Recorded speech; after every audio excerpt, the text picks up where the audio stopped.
Доброе утро, дорогая церковь. Я рад вас всех приветствовать. Чудесный день. Снежок идет.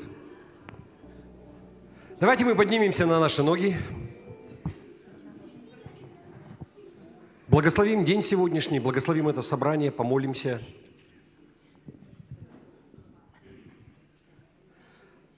Отец Небесный, Господи, благодарим Тебя за милость Твою, благодать к нам. Спасибо Тебе, что мы можем приходить сюда своими ногами. Господи, за это место, что здесь тепло, уютно, за наших братьев и сестер, которые окружают нас. И, Господь, мы просим Тебя, благослови это собрание, как мы его благословляем. Отдаем его в Твои руки и просим Тебя, двигайся, как Ты хочешь, делай, что Ты хочешь, Господь. Ты глава этой церкви. Мы отдаем это собрание в Твои руки и ожидаем от Тебя, Господи, что Ты будешь наполнять сердца людей, что Ты будешь совершать чудеса. Я прошу Тебя, Господи, чтобы каждый человек в этом собрании, он получил то, в чем он нуждается. Может быть, этот человек, он сам не знает, Господь, но Ты знаешь наши сердца даже лучше нас самих. Господи, кому нужно ободрение, пусть будет ободрение. Кому нужно исцеление, пусть получит человек исцеление. Кому нужен толчок для какого-то прорыва, Господи, пусть это будет. Но прежде всего, Господи, я прошу Тебя о том, чтобы был мир в сердце, чтобы была любовь. Мы славим Тебя, Господь. И весь Божий народ сказал: аминь. Давайте мы Господу аплодисменты дадим. Аллилуйя, Господь! Вся слава да будет Тебе. Давайте мы Ему будем петь, как первый раз, как никогда не пели. И прославим Его. В этом городе Ты Бог, для людей этих Ты царь, для страны этой Ты лишь Господь. И во тьме этой Ты свет, Ты надежда, где ее нет, миром жизнь наполняешь лишь Ты. Нет таких, как наш Бог. Нет таких, как наш Бог.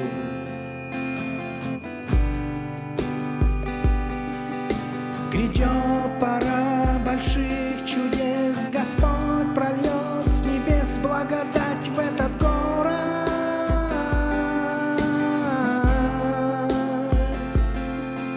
Грядет пора больших чудес, Господь прольет с небес благодать в этот город. В этом городе Ты Бог, для людей этих Ты царь, для страны этой Ты лишь Господь. И во тьме этой Ты свет, Ты надежда, где ее нет, миром жизнь наполняешь лишь Ты.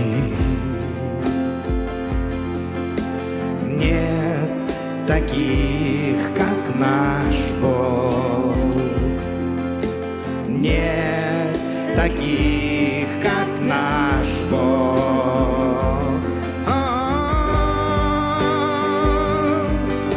Грядет пора больших чудес, Господь прольет с небес благодать в этот город.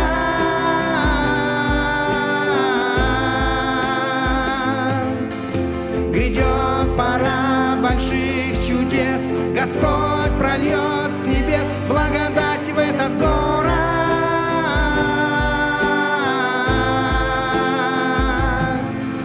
Грядет пора больших чудес, Господь прольет с небес благодать.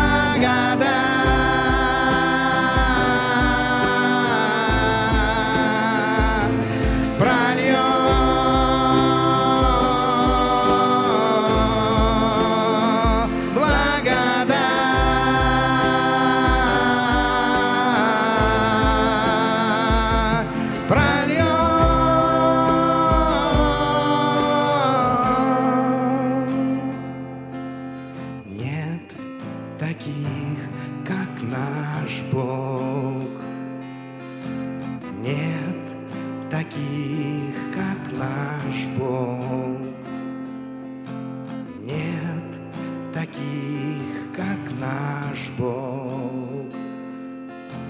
Нет таких, как наш Бог.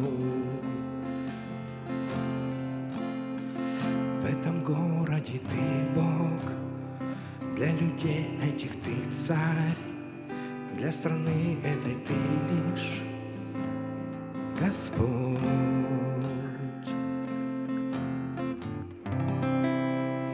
Аллилуйя!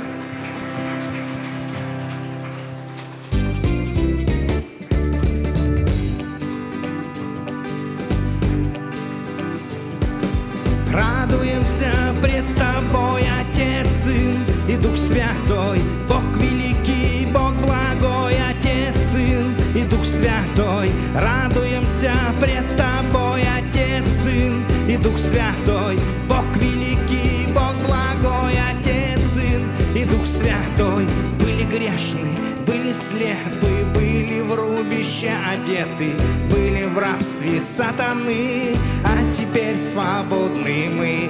Искупил нас, оправдал, сыном, дочерью назвал, дал нам силу побеждать и всегда торжествовать.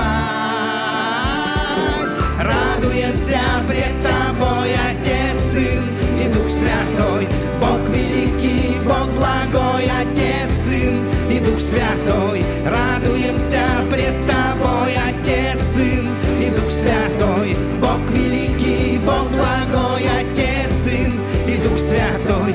Были грешны, были слепы, были в рубище одеты, были в рабстве сатаны, а теперь свободны мы.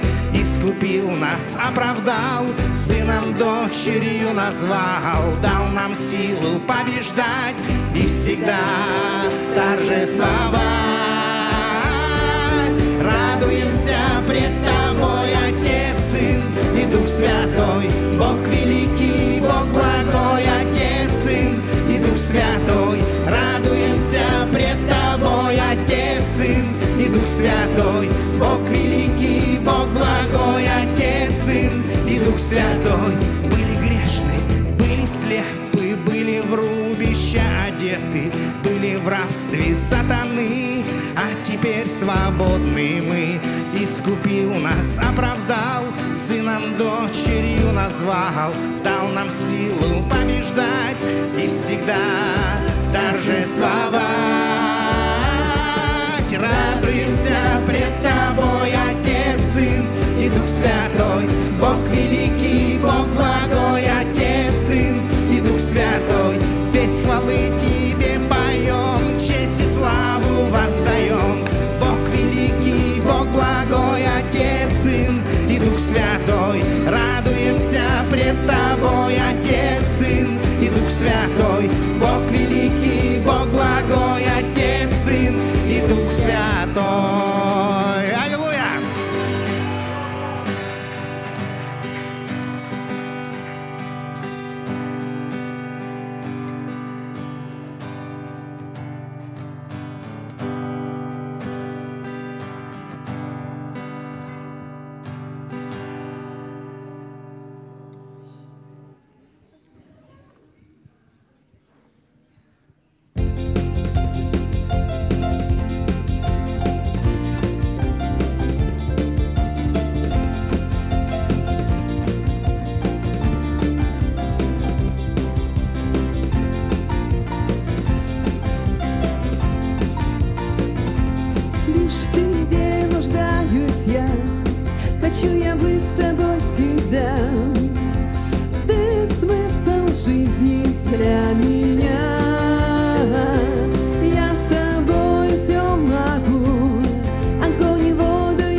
прихожу вновь и вновь.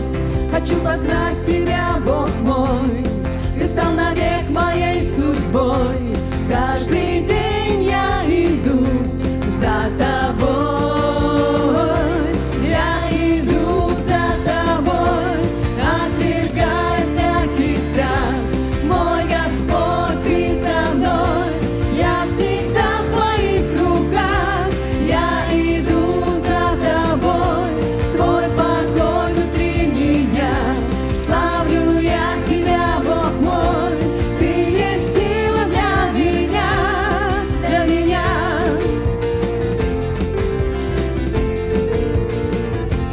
Эйгинен долабым, эйгинен долабым, эннин оловум болагым, эн күскүнен көябым, барытын мин аhabым, эйгин батыган иһебин, эйгин батыган босголоном кутталдан, айытан араммигин дилиленген тутардан, эйгин батыган эйегинен долабын, айкалыбындан арам, эн мин күн болагым, болагым.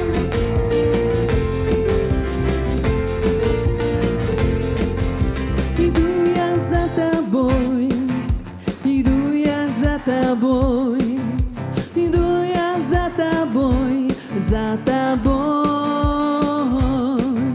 Иду я за Тобой каждый день, иду я за Тобой, Иисус, иду я за Тобой, за Тобой. Иду я за Тобой, иду я за Тобой, иду я за Тобой, за Тобой.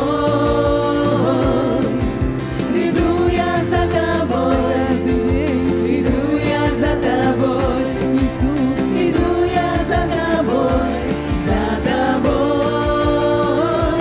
Я иду за Тобой, отвергая всякий страх. Мой Господь, Ты со мной, я всегда в Твоих руках. Я иду за Тобой, Твой покой внутри меня. Славлю я Тебя, Бог мой, Ты есть сила для меня, для меня, для меня, для меня.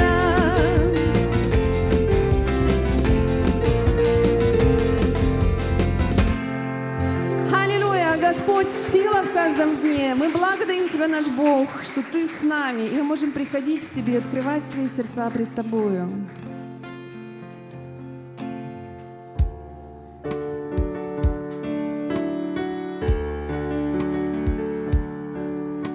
Я прихожу к Тебе, Иисус, какой на самом деле есть. Открой во мне любовь свою, вот сердце мое. Я преклоняюсь пред Тобой и в жертву приношу хвалу. Прими ее из уст моих, вот сердце мое. Я буду славить Тебя, Иисус, я буду славить Тебя, мой Бог, я буду славить Тебя, Господь, вот сердце мое. Я буду славить Тебя, Иисус, я буду славить Тебя, мой Бог, я буду славить Тебя, Господь, вот сердце мое.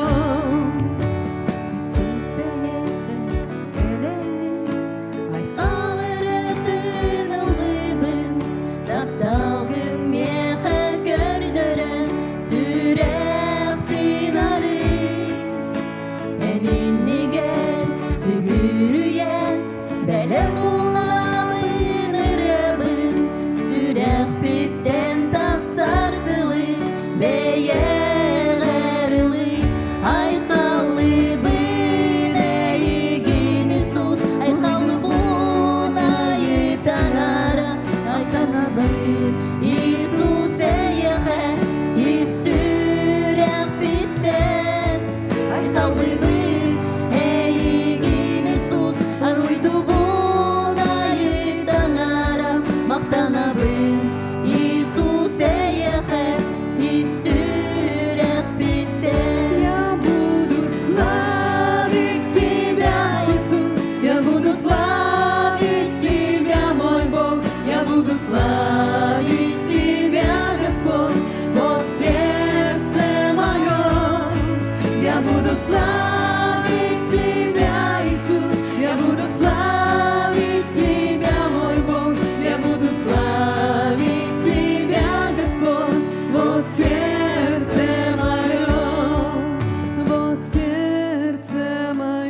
Ты знаешь наши мысли, Господь.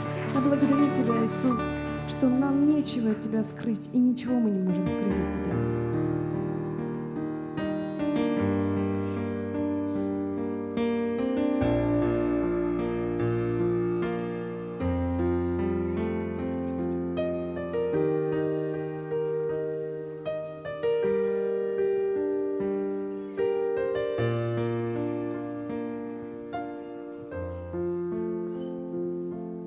Скрой меня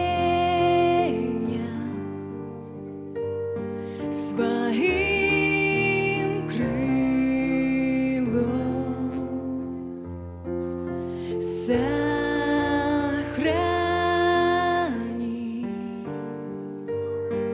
подсиляю рукой, пусть бушует шторм и гром гремит, над бурей буду я с тобой парить.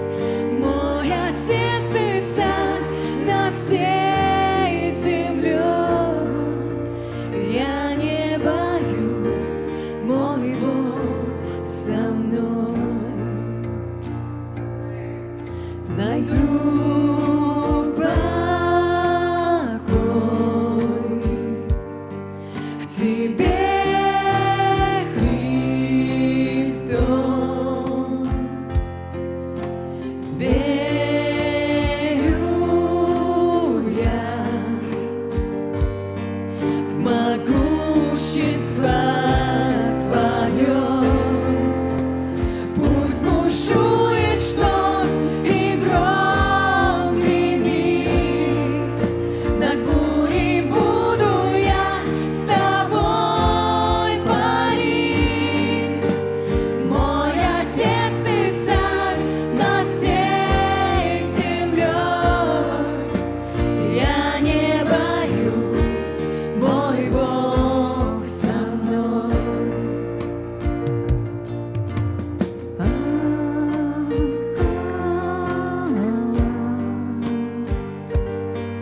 그날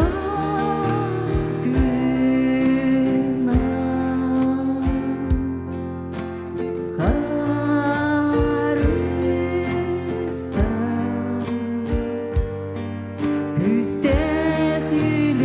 müstehililerge Burgada düştün edin ettin Ölürdün en ködemeyi günün Ağam sürürdün bağılıga Utal den soğuktan arağa Oskula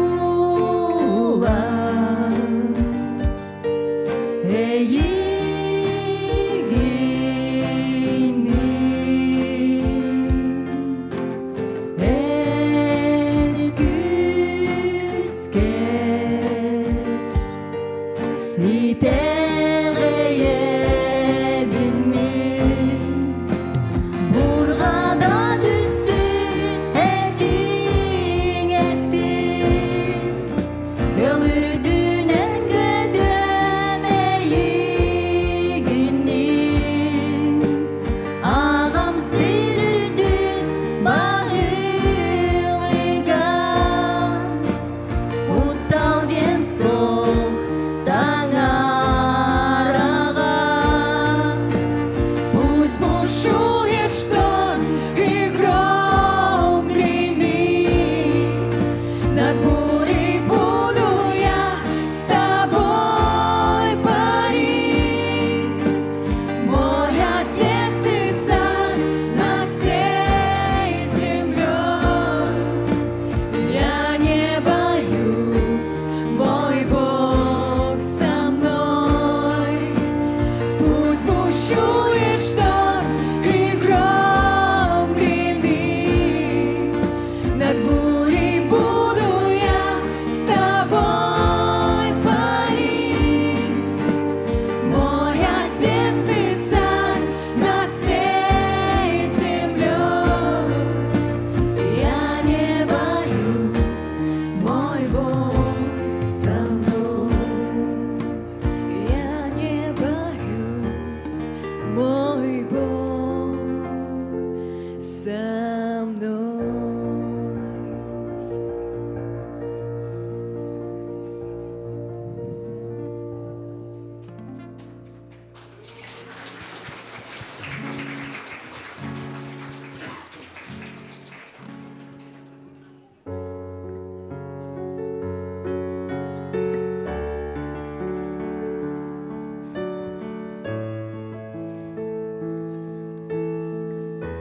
Возьми меня, как глину, и возьми меня, как стрелу. Слепи из меня все, что хочешь, запусти меня в цель свою. Возьми меня, как глину, и возьми меня, как стрелу. Слепи из меня все, что хочешь, запусти меня в цель свою. Яви свою славу, яви свою силу, Иисус. Яви свою славу, яви свою силу, Иисус. Возьми меня, как глину, и возьми меня, как стрелу. Слепи из меня все, что хочешь, запусти меня в цель свою. Возьми меня, как глину, и возьми меня, как стрелу. Слепи из меня все, что хочешь, запусти меня в цель свою. Яви свою славу, яви свою силу, Иисус. Яви свою славу, яви свою силу, Иисус. Я верю в чудеса, я верю в Божьи слова, я верю в Божию любовь через кровь, святую кровь, и все изменится вокруг, потому что Бог мой друг, потому что Он со мной, Он мой герой, Иисус герой. Я верю в чудеса, я верю в Божьи слова, я верю в Божию любовь через кровь, святую кровь, и все изменится вокруг, потому что Он мой друг, потому что Он со мной, Он мой герой. Яви свою славу, яви свою силу, Иисус. Яви свою славу, яви свою силу, Иисус.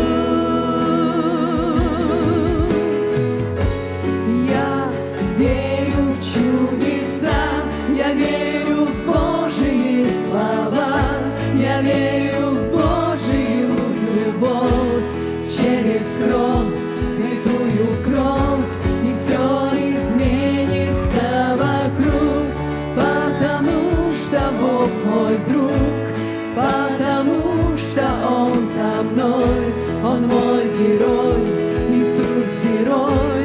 Я верю в чудеса, я верю в Божьи слова, я верю в Божию любовь через кровь, святую кровь, и все изменится вокруг, потому что Он мой друг, потому что Он со мной.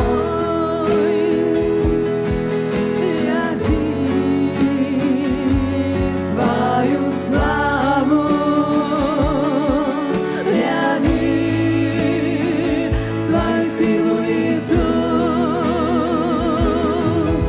Яви свою славу, яви свою силу, Иисус. Господь, являй свою силу, свою славу. Мы так жаждем, Господь, видеть это своими глазами. Боже, открывай наши духовные глаза, чтобы мы видели, Господь, как Ты велик, как Ты славен, как Ты могуществен, Господь.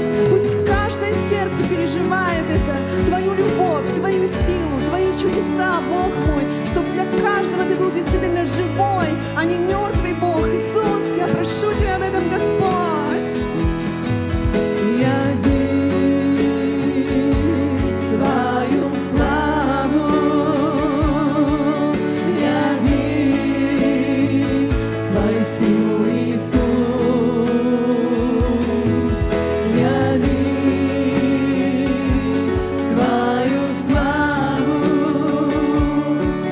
яви свою силу, Иисус.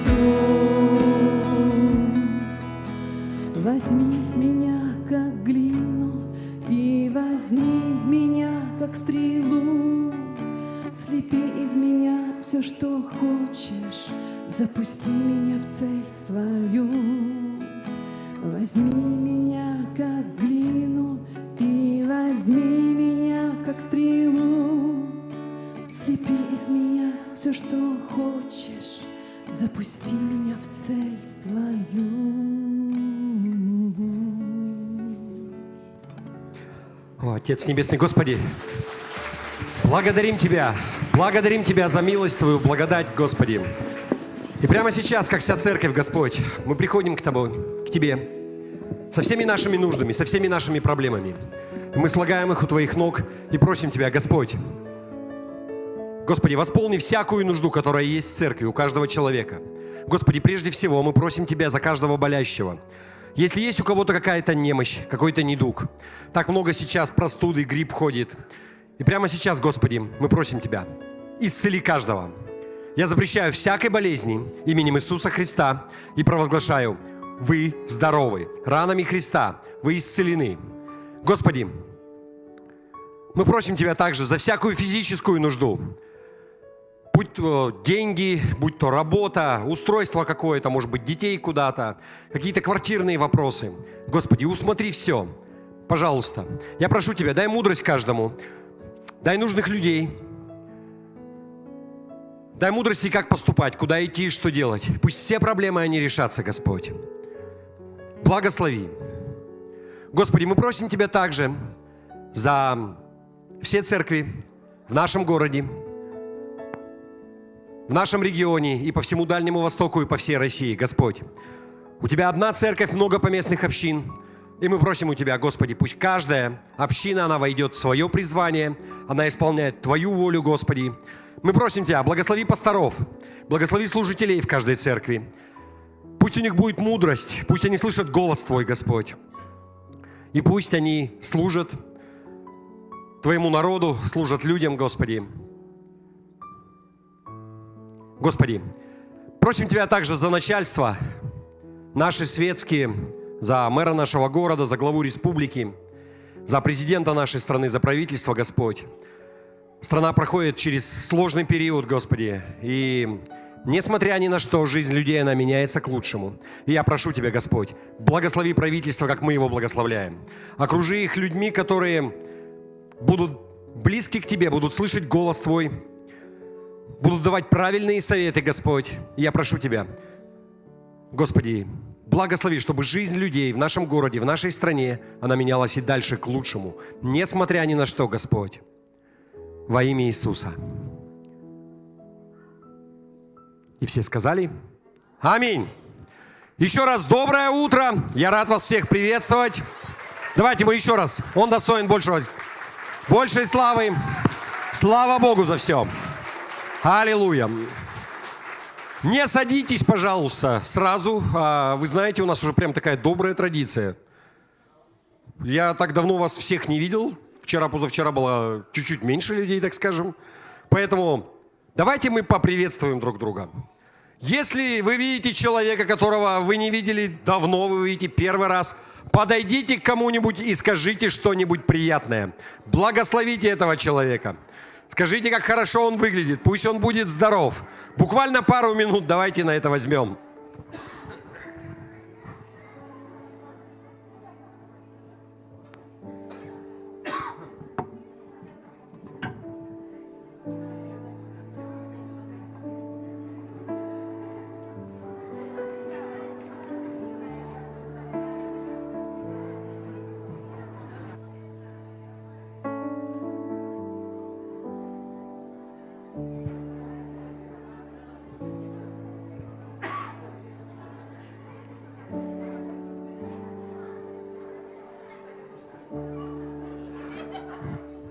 И пока мы приветствуем друг друга, можно сразу детей позвать сюда. Дети, подростки, пожалуйста, выходите вперед перед сценой.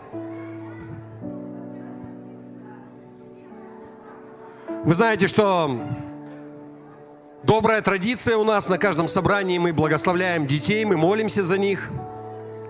Сегодняшний день не исключение. Да, если кто-то внизу есть, пожалуйста, выходите. Кто еще не поднялся наверх?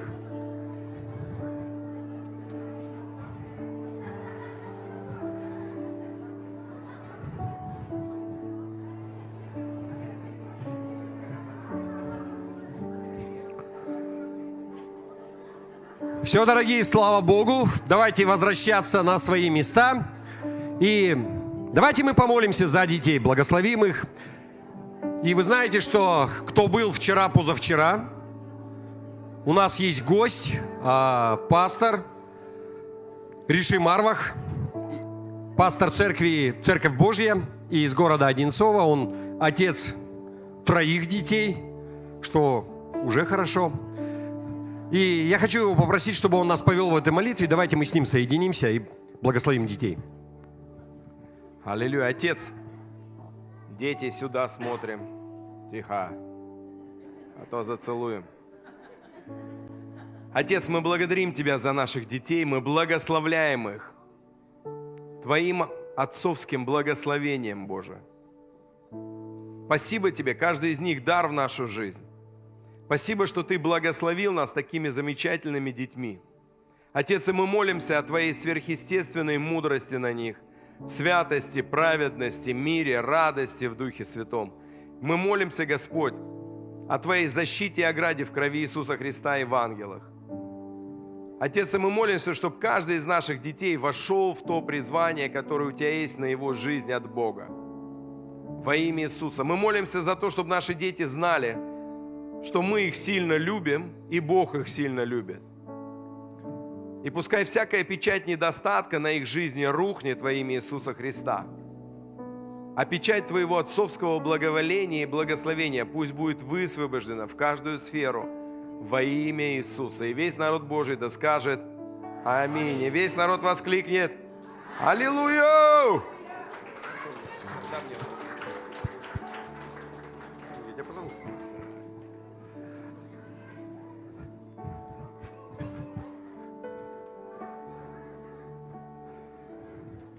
Да, дети могут идти на детское служение. Проходите, кто вас ждут учителя внизу. Пожалуйста. Хорошо, прежде чем мы перейдем к слову сегодня, вы знаете, у нас есть также немаловажная часть служения – это пожертвования и десятины. И можно уже попросить, Дмитрий Петрович, да, ведра и сюда реквизиты вывести. Если вы первый раз в церкви, вы не знаете, зачем это и почему, просто не переживайте. Если вы не первый раз, вы знаете, зачем мы это делаем, почему мы это делаем, пусть Господь благословит вас.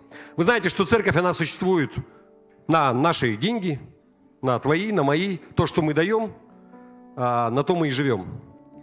То есть билеты проповедников, ковровое покрытие, электричество, газ. К сожалению, за все нужно платить, никто бесплатно ничего не дает. Вот, поэтому вы не вставайте, я помолюсь коротко за вас, хорошо? Господи, я прошу Тебя, благослови каждого человека, который когда-либо давал в нашей церкви. Пусть их жизни их семей, Господи, они будут наполнены всяким Твоим благословением. Не только пусть будет достаток финансовый, но пусть будет изобилие во всем, во всех сферах, Господи. Я провозглашаю, что в нашей церкви настанет тот день, когда будет полная свобода от долгов у каждого в жизни. Я прошу Тебя, Господи, дай каждому человеку мудрости, как распоряжаться своими деньгами, как не залазить в долги, как управлять своими финансами. И я провозглашаю, что будет хватать на все и будет оставаться еще на то, чтобы благословлять всех. Во имя Иисуса. Пусть будет так. И пусть будет радость во всем. Аминь. Хорошо, дорогие. И я не буду затягивать, я надеюсь, я не знаю, как вообще у нас что будет. Так дальше Господь поведет. Но хочется оставить чуть-чуть побольше времени на всякий случай.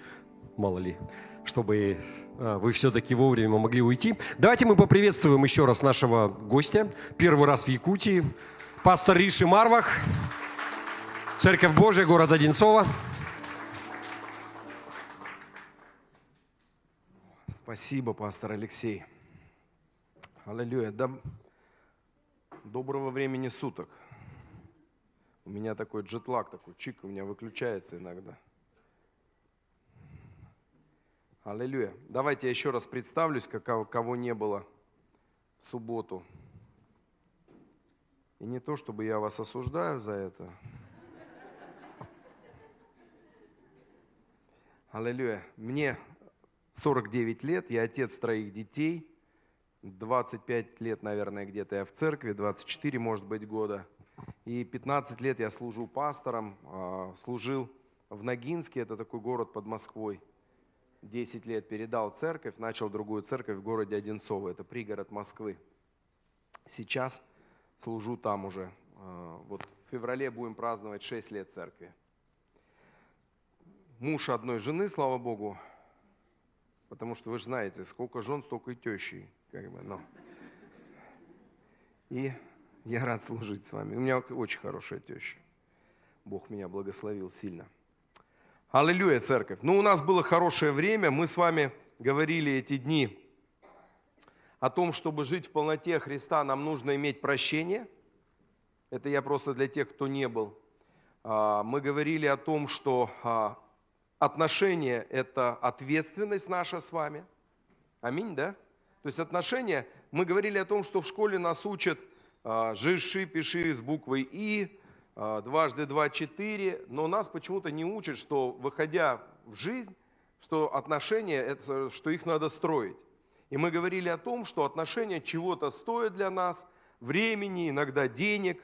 Вот меня тут кормят все время, знаете, в Якутии. То ли я выгляжу голодным, то ли что, тут еще порции такие большие. И все это стоит денег, да? И то есть отношения, они так или иначе будут стоить твоего времени, твоих усилий, твоих денег. И часто люди, не имея ценности отношений, легче их абортировать как бы.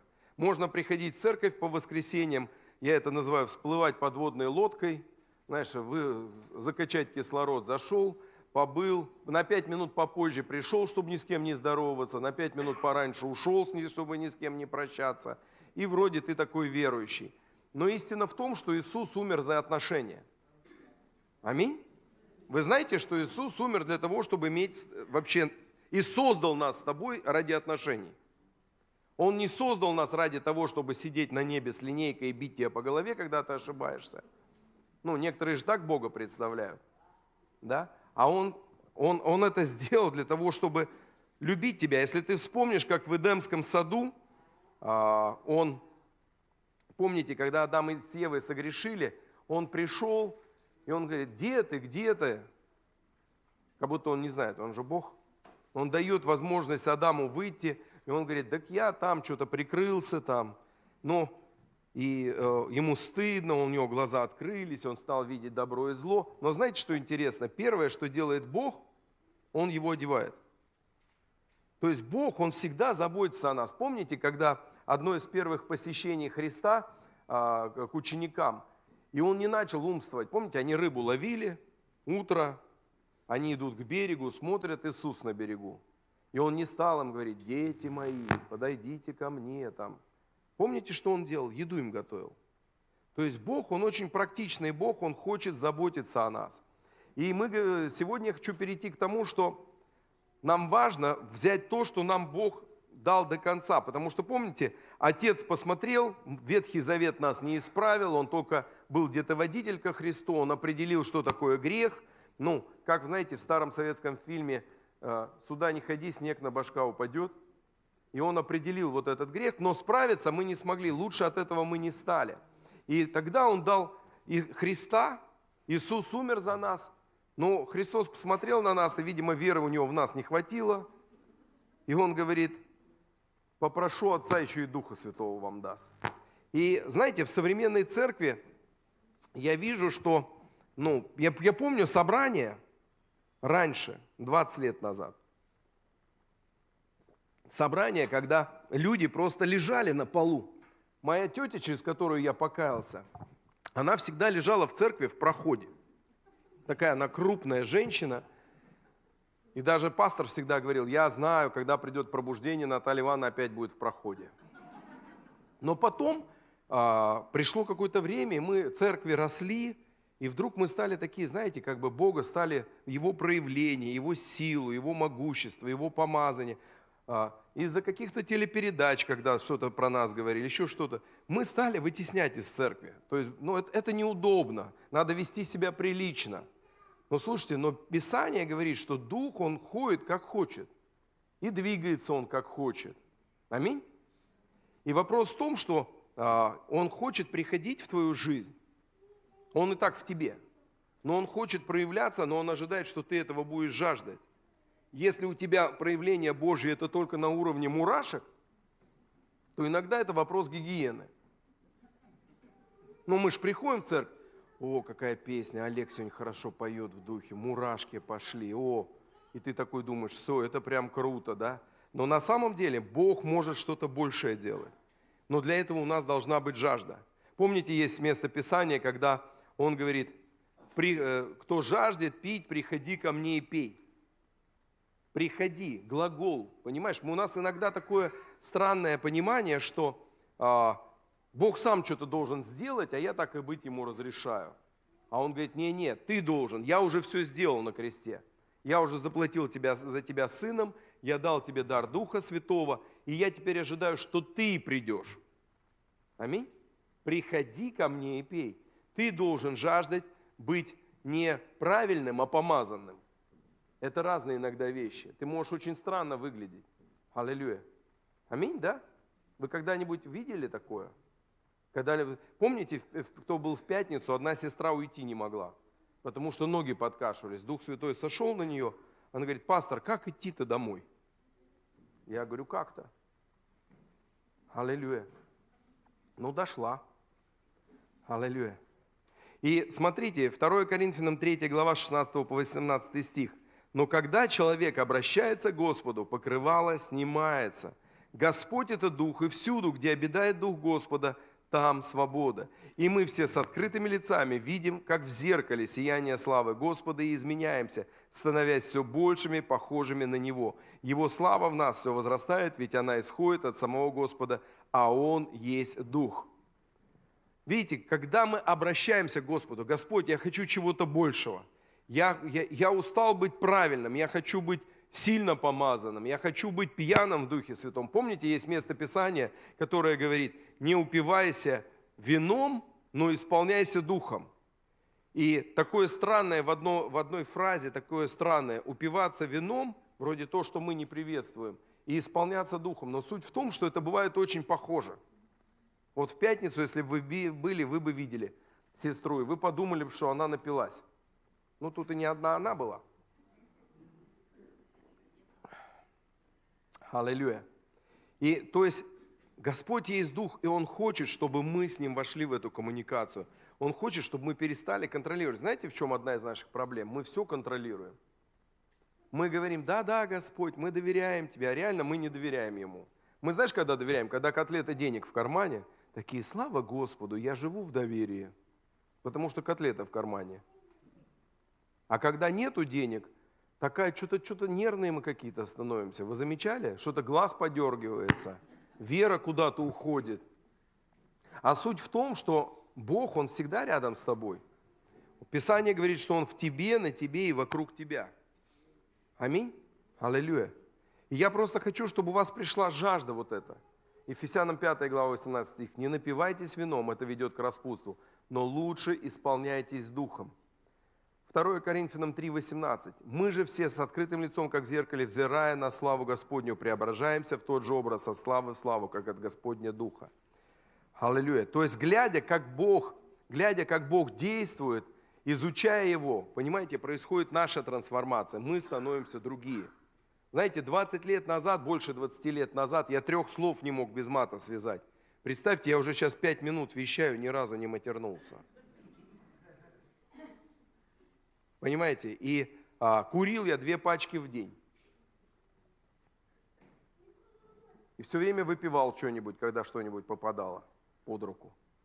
И знаешь, но прикасаясь к Богу, я вдруг понял, переживая Бога сильно, я вдруг понял, что пришло новое время, Бог исцеляет меня. Я освободился от сигарет вот так. Когда мне говорят: пастор, я так не могу вообще бросить курить. Я тебе могу образ дать, который тебе будет мешать. Он очень некультурный, правда. Я называю, знаете, как сигарету. У меня теща стоит, курит.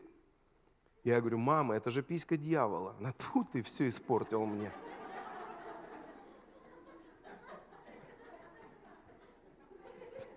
Ну, все мы не без греха. Аллилуйя. Аллилуйя. Знаешь, и Бог освободил меня вот так. И когда я стал переживать Бога сильно, я не мог понять, что это вообще такое. Я никогда не падал там, ничего. Но один раз мы проводили энкаунтер в Молдавии. И интересно, так знаете, смотрю, они вдруг стали смеяться все и прихрамывать. Я думаю, что это такое вообще? Что это за проявление такое? Ну я вообще стою злой, раздраженный. Идут взрослые люди, знаешь, вот так вот идут. Я думаю, да ну что за клоуны какие-то собрались? Цирк уехал, клоуны остались. Но знаете, я подошел тогда к моему другу Косте Саплину, говорю: Костя, что здесь происходит? Я стою злой, как, что происходит? Он говорит: сейчас я тебе объясню, и руку мне на голову кладет. И я такой, меня накрыло, и я стал также хыкать и хромать. И знаешь, я понял, что Бог, Он хочет двигаться, и иногда это выглядит очень странно. И вопрос, мы хотим, чтобы Бог проявлялся, или мы хотим быть очень приличные? Нам важно, чтобы мы захотели вот войти в то, что Бог должен как-то по-разному, Он бывает действует. Вообще от тебя что-то по-разному. Знаете, такой случай я вам расскажу, как иногда Бог даже через тебя работает. Сижу на пророческой бизнес-конференции. Вообще бизнес-конференция женская, кажется, была. А я, как у меня жена организатор была, я был там один из спикеров. Я сижу, слева сидит женщина, правда с мужем. Может не женская была, может другая была женская, не помню. И такой Бог говорит: повернись и скажи этой сестре, что я даю ей новую матку. Я говорю: Господи, ты ее мужа видел? Вот я честно скажу, выглядит еще так, вот спикер что-то говорит, как Давид вот там стоит, а между мной и Давидом, знаете, вот представьте, посередине женская матка.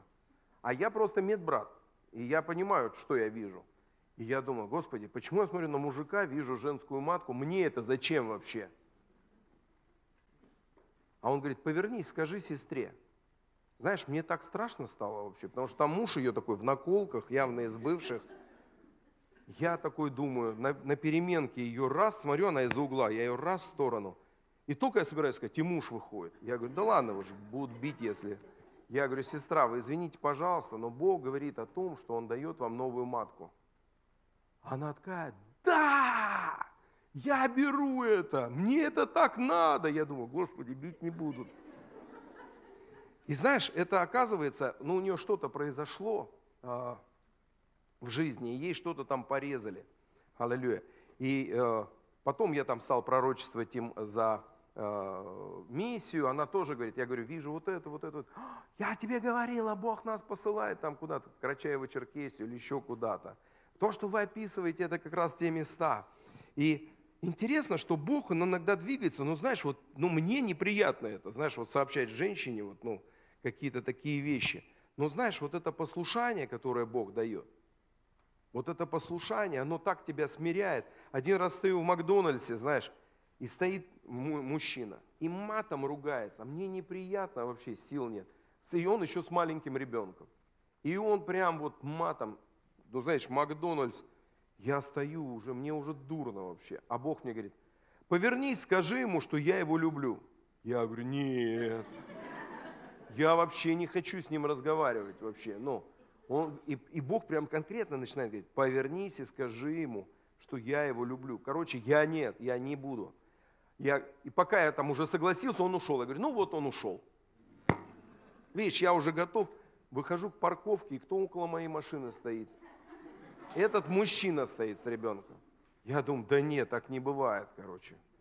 Я подхожу и говорю ему: Вот сейчас вы поймете, что к чему. Я ему говорю: уважаемый, извините, пожалуйста, но Бог говорит вам, что Он вас сильно любит.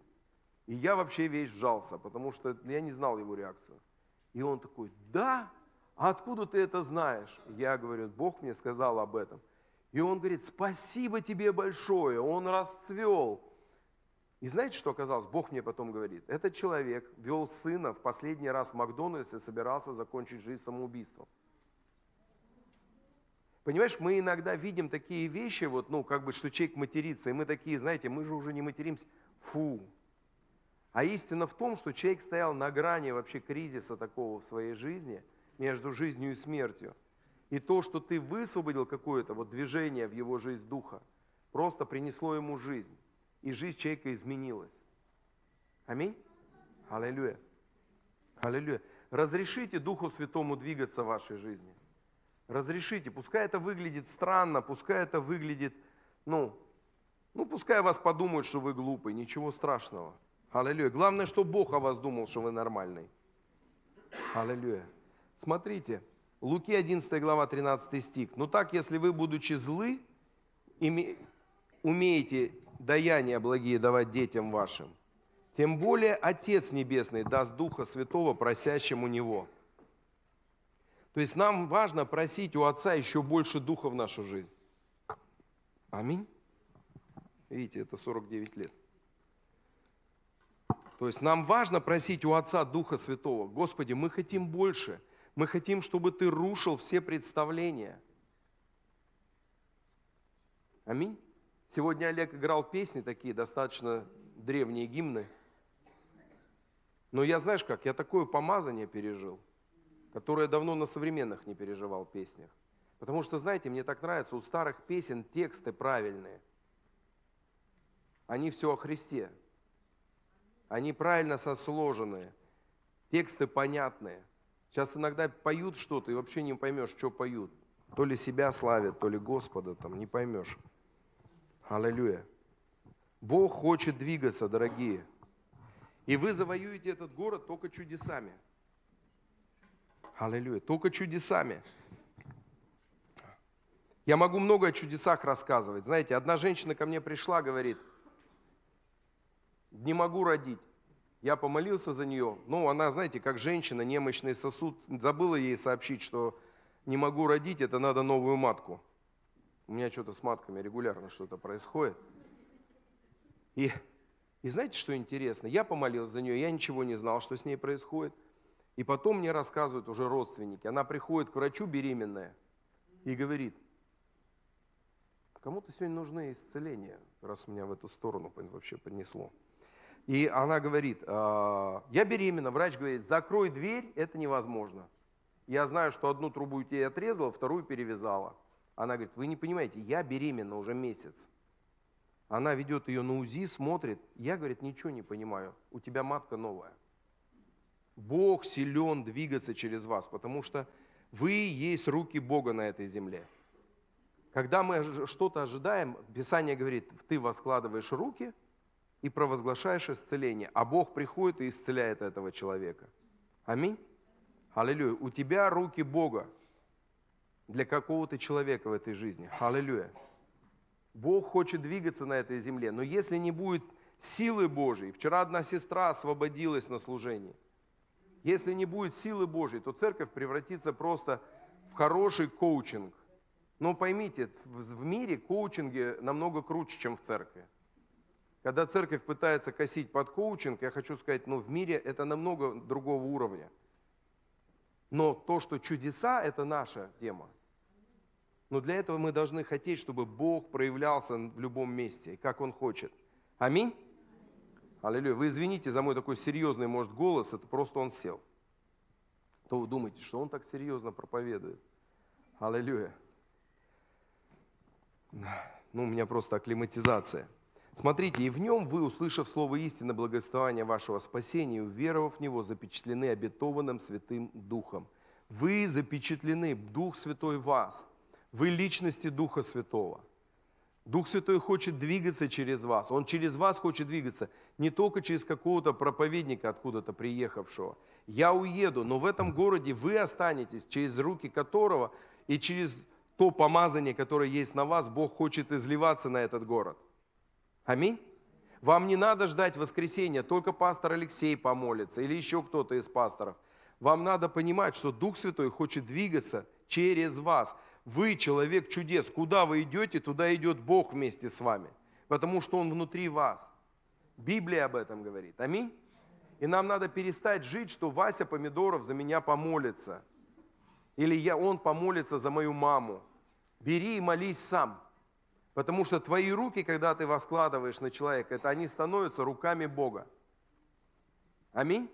Бог, который в тебе, Он начинает двигаться. Ты запечатлен Духом Святым. И я хочу, чтобы вы разрешили этой реке жизни течь через вас. Потому что эта река, написано, приди ко мне и пей. И кто рожден свыше, написано, и потекут у него внутри реки живой воды. Аминь. В ком потекут? В нас. Аминь. То есть не в отдельно взятом служителе. В этом и есть разница Ветхого Завета, Нового Завета, других каких-то верований. Понимаете, я религовед по образованию. Там везде все говорится. Покушай, кушай правильные вещи, делай правильные вещи, как-то живи правильно. Но только Христос умер за нас, воскрес и дал Духа Святого. Есть только одна личность. Понимаешь, Христос это не 101-й. Я вот в Индии был, индийцы, они легко принимают Бога. Но знаете, в чем? Они берут и ставят его 101-м. Ну, у нас было 100 богов до тебя, будет 101-й. И знаешь, вот эта трагедия, когда люди говорят, ты знаешь, и тот Бог, и тот Бог, и тот, и все, и это все одним именем, это ложь. Только один Иисус умер. Аминь? Только один Иисус умер. Только один Иисус не говорит, что ты сначала стань хорошим, начни кушать правильно, кошерно или еще как-то, а потом, так и быть, я подумаю, возьму ли я тебя к себе. Он говорит, не-не-не, я заплатил за тебя своей жизнью, и я тебя забираю. Все, что тебе надо, только принять это. Аллилуйя! Аллилуйя! И нам так важно войти в это. Важно исцеляться в этом присутствии, исцеляться в этом помазании. Знаете, я заметил, что мы говорили о том в эти выходные, что мы в миру-то, помните, как мы гуляем, если в ресторан идем? Если в миру я шел в ресторан, сколько водки не бери, все равно 2 раза брать. И знаете, и мы танцевали, и плясали, и что хочешь. А в церкви мы такие.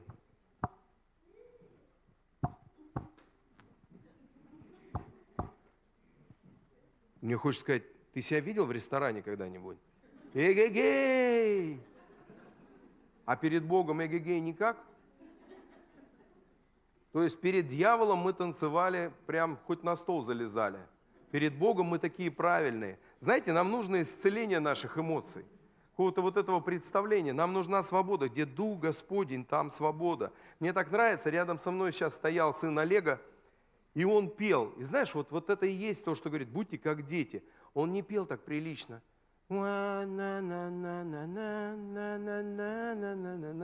Он такой, прям он славил Бога, еще и хорошо славил. У меня слух хороший, как бы я слышу, и он прям пел по-настоящему, от всего сердца, он кричал.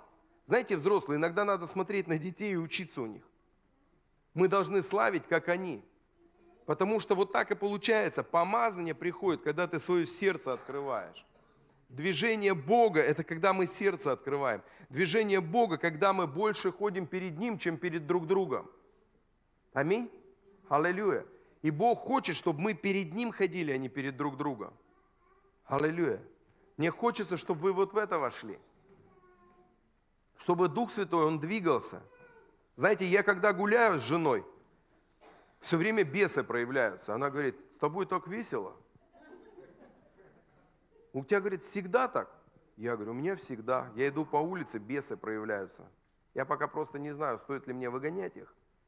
Но это нормально. Понимаешь, куда ты идешь, Дух Святой движется через тебя. Демонический мир, он же знает тебя по имени. Если, знаешь, в Индии так смешно, на домах маски, такие как черти. И я говорю, а зачем эти маски? Они говорят, ты знаешь как, это типа, они договариваются, типа того, я маску повесил, значит, демон должен знать, типа, я свой. Ты меня не трогай, я свой. И знаешь, так иногда и христиане с дьяволом. Слышь, я вот это, ошибка, никуда не хожу, тебя не трогаю, ты меня не трогай. Но так не работает, потому что дьявол вас ненавидит. Он приходит, написано, украсть, убить и погубить. Он не собирается с вами дружить. Он будет разваливать ваши семьи, атаковывать ваших детей, атаковывать ваше здоровье, атаковывать ваши финансы. Но Бог, Он пришел, чтобы дать жизнь, а тут я называю, знаете, запятая, я это называю для тупых объяснения, и жизнь с избытком. Ну, потому что некоторые думают, что он пришел дать жизнь. Аллилуйя, главное, хоть в нищете, но добраться до царствия. Он говорит, да не, я же отец, я не хочу, чтобы вы нищие были. И вот для таких вот он поясняет, я пришел дать жизнь, и жизнь с избытком, чтобы у нас были хорошие семьи, у нас были хорошие отношения в семьях, чтобы мы строили эти отношения, чтобы у нас было здоровье. Знаешь, тяжело ползти в Царствие Божие вечно больным. Он говорит, жизнь с избытком – это твое здоровье. Аминь. Жизнь с избытком – это когда много денег. Давайте не будем лицемерами. Это ищи прежде всего Царствие Божие. Пастор, разве ты не знаешь этого места Писания? Да, конечно, знаю, но там написано, и остальное все приложится. Бог говорит, когда ты ищешь меня, ищешь мою волю на твою жизнь, я буду благословлять тебя. То есть сердце Отца для вас, Он хочет вас благословлять. Это Его не надо уговаривать. Когда мы молимся за исцеление, это не то, что Отец, пожалуйста, во имя Иисуса, какую там, знаешь, какую-то молитву такую правильную, чтобы я умоляю тебя, дай мне что-то. И он такой, нет, ты недостаточно еще попостилась, сестра. И ты вот начинаешь его умолять. Да нет, одно из имен Бога, я есть Иегова Рафа, Бог, целитель твой. И когда ты приходишь к Богу, у тебя должно быть дерзновение и смелость. Я беру это исцеление, оно принадлежит мне. Если тебе даже любой орган нужен, на небе есть орган, который подписан под твое имя. И ты можешь его взять, потому что если ты за машиной следишь, Бог знает, что наши тела тоже иногда нуждаются в чем-то, в обновлении. Аминь.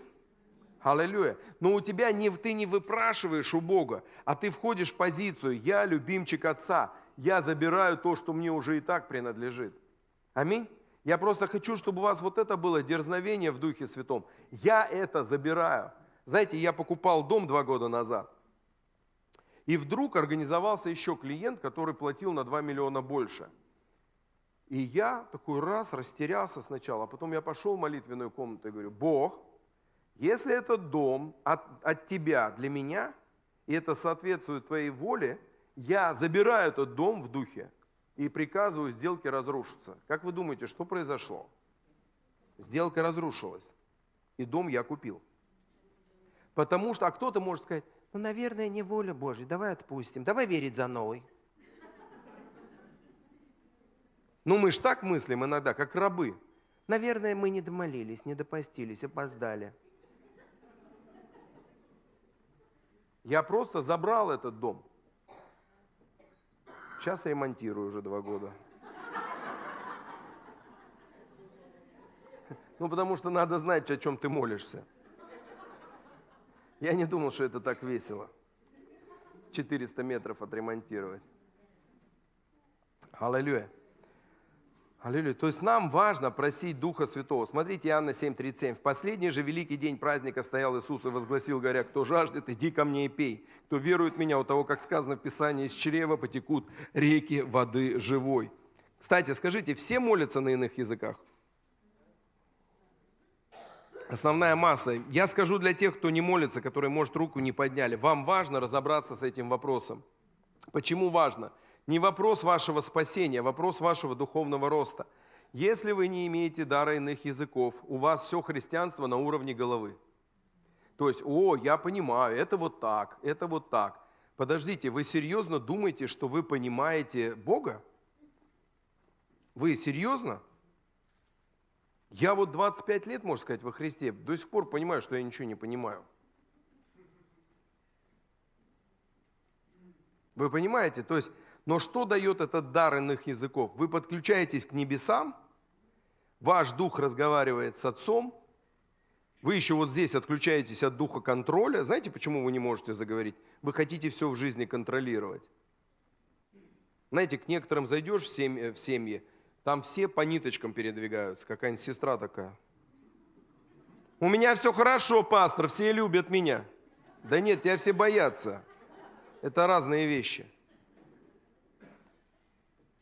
И знаешь, конечно, и контролеру трудно Бога пустить. Я хочу знать, что я говорю. А Бог говорит, не-не-не, мой дух будет говорить с твоим духом, без тебя. И твои мозги останутся без плода. Но зато ты вдруг будешь понимать сверхъестественные вещи. Куда деньги вкладывать, куда не вкладывать, куда ехать, куда не ехать, как зарабатывать деньги. У тебя будет сверхъестественное понимание. Потому что ты подключаешься к сверхъестественному. Вы поймите, наш Бог сверхъестественный Бог. И если у вас есть пробел с этим даром, вам обязательно с этим надо разобраться. Потому что иногда, разговаривая с людьми, я не могу понять, 5 лет в церкви, и вот как был по пояс деревянный, так и остался, думаю. Что не так-то? А потом я такой, стой, ну-ка иди сюда. Ты на иных языках говоришь? Нет, пастор. А почему? Не знаю. А ты понимаешь, человек не растет, потому что он все пытается головой понять. Ты не поймешь Бога. Давайте я вам докажу, что головой вы не поймете Бога. Вот сейчас я докажу. Вы верите в мужика, родившегося через девственницу, Дух Святой на нее сошел, на девственницу. Девственница родила, у меня уже конфликт, как у медбрата. Он прожил 30 лет, ни разу не согрешил, вошел в служение, 33 года его распяли, на 3-й день он умер, на 3-й день он воскрес, являлся ученикам, и через его смерть, воскресение и вознесение вы имеете дар вечной жизни. А теперь посмотрите через разум, если вы серьезно, то вы все ненормальные. А знаете, почему вы нормальные? Потому что Дух Святой, который в вас, он говорит, что этот парень говорит, это правда. Аминь? Вы понимаете, насколько с Богом мозги, они часто вообще без плода? Потому что если вы верите в мужика, которого вы даже не знали, но он был 100% Богом, 100% человеком, у вас уже проблема. Но Дух Святой говорит, это правда. Из-за этого нам важно, чтобы дар Духа Святого, он развивался в нас. И мы не боялись заходить на что-то неизведанное. И он говорит, приходи ко мне и пей, приходи ко мне. Аллилуйя. Другое место Писания, а кто будет пить воду, которую я дам ему, тот не будет жаждать вовек. Но вода, которую я дам ему, сделается в нем источником воды, текущей в жизнь вечную. Аминь. Ты когда-нибудь был, вот у вас жаркое лето. И представьте, Иисус в Израиле стоит в жару и говорит, кто хочет пить? Летом кто хотят пить? Все. То есть глупый такой вопрос, да? Ты там ходишь всегда. Я был в Израиле, ты все время ходишь с литровкой. Тебе сразу ее дают в автобусе. И это о чем говорит? Что там греческое слово, которое говорит о том, что пить и исполняться – это процесс постоянный. Ты не должен себя ограничивать. Мне достаточно. Скажи мне, почему в миру тебе 50 грамм было недостаточно, а с Богом 50 грамм тебе достаточно?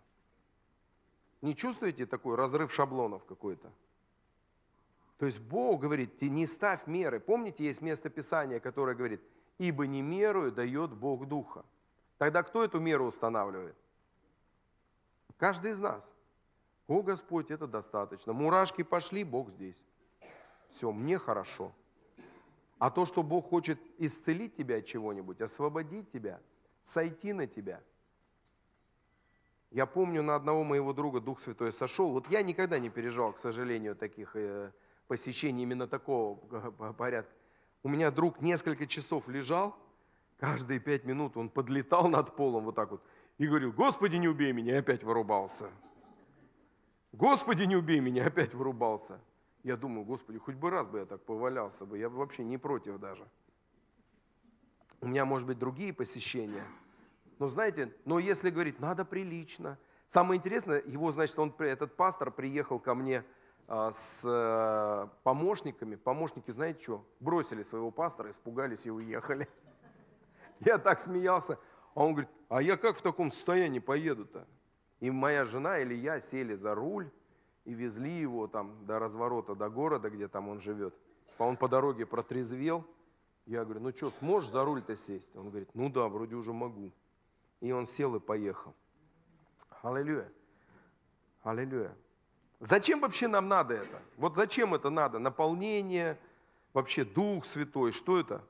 А знаете, Римлянам 5:5 очень просто говорит, а надежда не постыжает, потому что любовь Божья излилась в сердца наши Духом Святым, данным нам. Нам нужно исполняться, чтобы любовь в нас возрастала. Потому что, давайте честно, мы не умеем друг друга любить без Духа Святого. Только Дух Святой дает в церкви вот эти взаимоскрепляемые связи. Только Дух Святой дает любовь к погибающим. Только сострадание может тебя двинуть. Но тебе нужно, чтобы Дух Святой, Он двигался в тебе. Аминь. Потому что дальше ты будешь... Нет, есть такие верующие, они только их интересуют дачка, тачка и собачка. Я, мои дети, моя семья, мои внуки. Слушайте, но это не христианство. Тогда вы живете так же, как мир живет. Мир как живет? Он заботится только о себе. Аминь? Да, ведь это так. Мир заботится только о себе. Я и моя семья, все остальные до свидания. Тогда чем мы с вами отличаемся? Суть-то в том, что та любовь, которую Бог изливает в наши сердца, она и дает возможности выходить за пределы своей семьи и любить других людей. Аминь? Но для этого же надо разрешить себе выйти за пределы. Знаете, я вам рассказывал вчера, как Семен взял и своей домработнице подарил мясо. Вы знаете, я был вообще удивлен, честно вам скажу, чтобы я вот так взял домработнице. Я ей деньги плачу, зачем мне ей дарить мясо? А он взял и подарил ей мясо. И еще позаботился, скажите, а ваши... Она говорит, вы мне помогите тут до остановки, а там сыновья меня встретят. Знаете, вот такую меру любви, которую я увидел у него, меня она удивила. И знаешь, я понял, кого Бог иногда делает людей богатыми, потому что они готовы этим делиться. Это не для себя любимого. Потому что так часто все говорят, я была бы щедрая, только когда я стану богатой. Не-не-не. Знаете, за годы в церкви я заметил, что самые верные даятели – бабушки. Далеко не часто не бизнесмены. Самые верные, самые постоянные, самые стабильные. Это бизнесмены бывают иногда, кому им там это, как Дух Святой их посетит. Они бывают сверх меры дают. А так самые стабильные это и самые щедрые это бабушки. Аллилуйя. Потому что помните историю, когда Иисус стоял около сокровищницы? Знаете, вы когда жертвуете, Иисус тоже стоит у сокровищницы. И Он говорит, вот эта женщина, вдова, больше всех дала. 2 лепты. 2 лепты это копейки. Но это целое дневное пропитание ее было. Для другого человека 100 000 рублей бросить не проблема. Но это в духовном мире будет ни о чем. Потому что он мог бы и 1 миллион, грубо говоря. И даже бы не обеднел. А это бросило. И вы знаете, вот щедрость, это вообще не о сумме денег. Щедрость это о состоянии твоего сердца. Аминь. Аллилуйя. Я, кстати, очень люблю о деньгах учить. Я в прошлом бизнесмен. И я знаю, как Бог изменил меня. Через мои жертвы Бог просто менял мое сердце. Аллилуйя. Последнее место Писания, говорю, мое любимое место Писания, хочу вам дать его. Иезекииль 47 глава. Давайте прочитаем.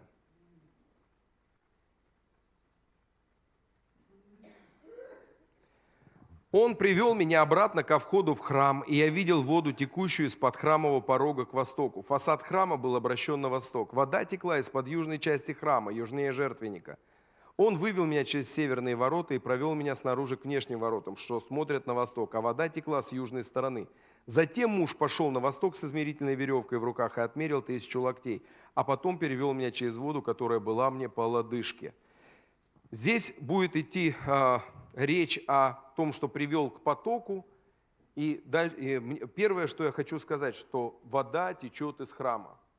Сейчас стало так модно в связи с 2020 годом, интернетом, пандемией, стало модно. А что в церковь ходить? Я в интернете посижу. 3 кнопки включу как бы. Церковь это не важно, пастор мне не указ, что как бы мы все цари и священники. Знаешь, если тогда ты царь и священник, а что ты не в своем призвании? Тогда будь царем и священником этому городу, потому что царь и священник, царь защищал город, священник узнавал волю Божью. Аминь? Да? Занимайся этим, если ты так заявляешь. Просто, как правило, люди, которые заявляют, этим не занимаются. Но они пытаются уничижить дар священника. Это неправда. Мы нуждаемся в священнике до сих пор. Когда, пастор, ты разве не знаешь слово Писания, которое говорит о том, что не ищите себе отцов? Один Иисус, там, Господь ваш Отец. Стоп. Это писалось в разрезе иудаизма, и потому что в еврейской культуре там настолько зависит от раввина, что, вот знаешь, вот мы собираемся мебель купить, благословите. Нужно ли нам покупать мебель? Мы собираемся машину купить, дом. И там раввин, он полностью завязан в жизни общины. Он каждый раз, да, благословляю, там это. И когда говорилось этот контекст, это не о том, что теперь тебе пастор не нужен, а о том, что пастор не должен заменять тебе Бога. Потому что он фактически, раввин в иудейской культуре, он заменял Бога. Они приходили к нему и получали на все добро. Понимаете, да? То есть надо читать исторический контекст и знать, о чем пишется. И то есть написано, и вода текла из храма. Присутствие, помазание, оно с одной стороны в нас, но оно все равно, Бог показывает, оно будет течь через храм. Во-первых, мы с вами тоже храм Духа Святого. И мы нуждаемся, написано, что у нас взаимоскрепляющие связи. Странно, если глаз бросит себя отдельно и будет говорить, я независим. Аминь. Я просто к тому, что, знаете, Якутия далеко, и не все ереси еще до вас дошли. Мы в этом смысле более страдаем. У нас, как какая-нибудь дурка проявится, мы первые. Так что радуйтесь, пока не дошло. Я уже предваряю, если что. Пастор говорит, обычно в Москве у нас через 5 лет. Ну, значит, уже скоро на подходе. Уже года 3 прошло с этого дурдома. Аллилуйя. И дальше, смотрите, он дальше говорит, ты 500 локтей, 1000, и потом дошли до центра реки. Я что хочу сказать, что река, это был всегда прообраз Духа Святого в Писании. Ну, один из видов прообразов. Аминь. И он приводит к реке и говорит, смотри, можно стоять вот в церкви, быть в церкви, да, ты подошел, вот она река жизни, церковь это тоже река жизни. И ты подошел, вот у вас есть река Лена, насколько я понимаю, и ты подошел, я не знаю, холодная она у вас, не холодная там летом, но ты можешь стоять рядом и говорить, такая река классная. Все купаются, а ты такой, вообще супер. На пляж сходил, так круто.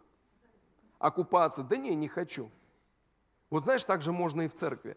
Стоять на берегу, все уже зашли в поток, все меняются, исцеляются, обновляются, утешаются, там уже уплыли куда-то, а ты один стоишь. И такой, я что-то не пойму, что происходит, в церкви нет любви. Куда они уплыли? Да они ноги просто поджали, пока ты тормозил. Аминь, вы понимаете, да? То есть тебе надо вместе с церковью двигаться-то, не тормозить. И зайти в реку – это твое решение, и это и есть определенный путь, когда он написано, и прошел несколько там 100 локтей. И это не к тому, что теперь, один движется сильно, я тормоз. Нет, это к тому, что ты должен понимать, что войти и научиться отдавать контроль за свою жизнь Богу – это путь. Но ты, по крайней мере, должен хотя бы начать входить в реку, чем стоять на берегу. Аминь? Вы понимаете меня? Знаете, жить с Богом и доверять Ему. Я помню, когда я стал пастором, и я думал, я буду пастор и бизнесмен, ну и как бы нормально. Знаете, прошло пару лет, и Бог такой говорит, оставь все. Я, в смысле как бы оставь все? Вот так вот оставь все. И знаешь, я месяц не спал, жена спит, я рядом лежу, глаза закрываю, ко мне мои дети 3 голодные, руки тянут, папа, мы есть хотим. Я говорю, Господь все сказал оставить. Знаете, прошло уже больше 10 лет, я даже не похудел. Кстати, я бы не отказался от этого эффекта. И дети что-то не похудели, все выше меня в основном.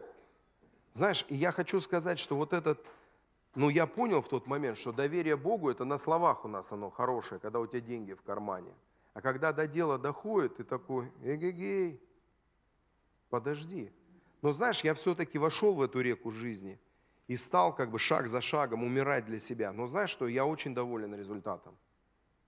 Бог благословляет. Бог хочет своих детей благословлять. И не только священников, Бог вас хочет благословлять. Потому что Он не любит нас больше, чем вас. Аминь. Аллилуйя.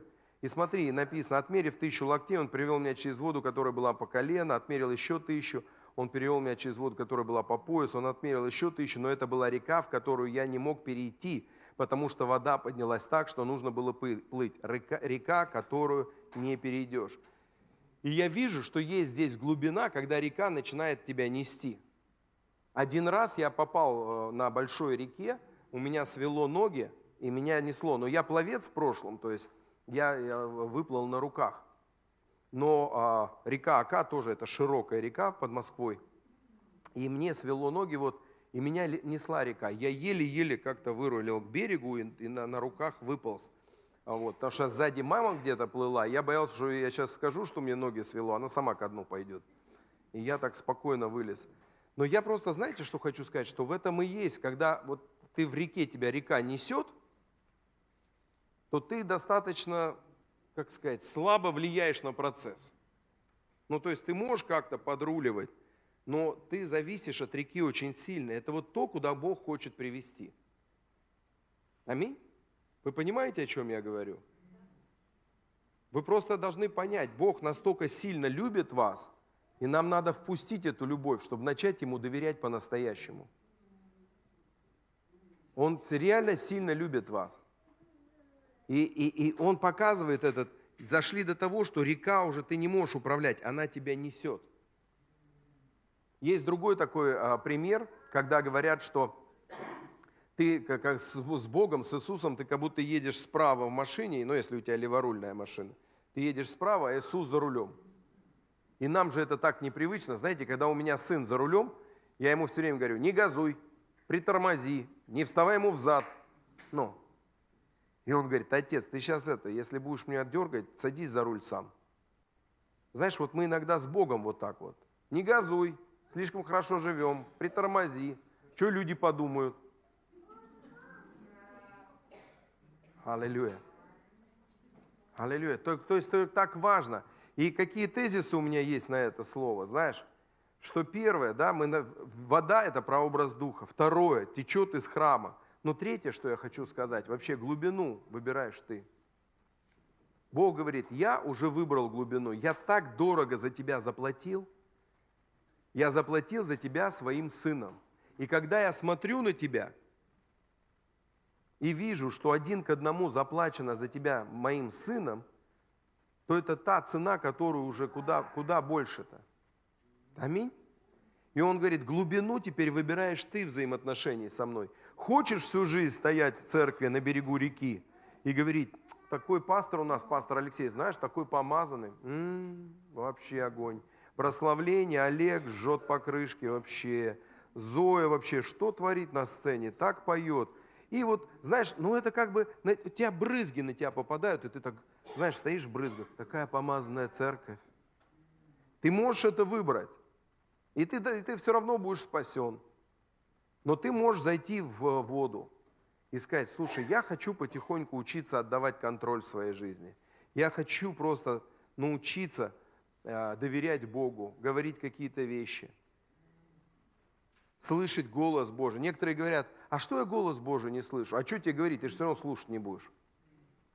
Я, знаете, один раз утром проснулся и говорю жене, вот прям проснулся, и я тогда не был шибко верующий еще такой, я просто ходил в церковь, потому что в ад не хотел.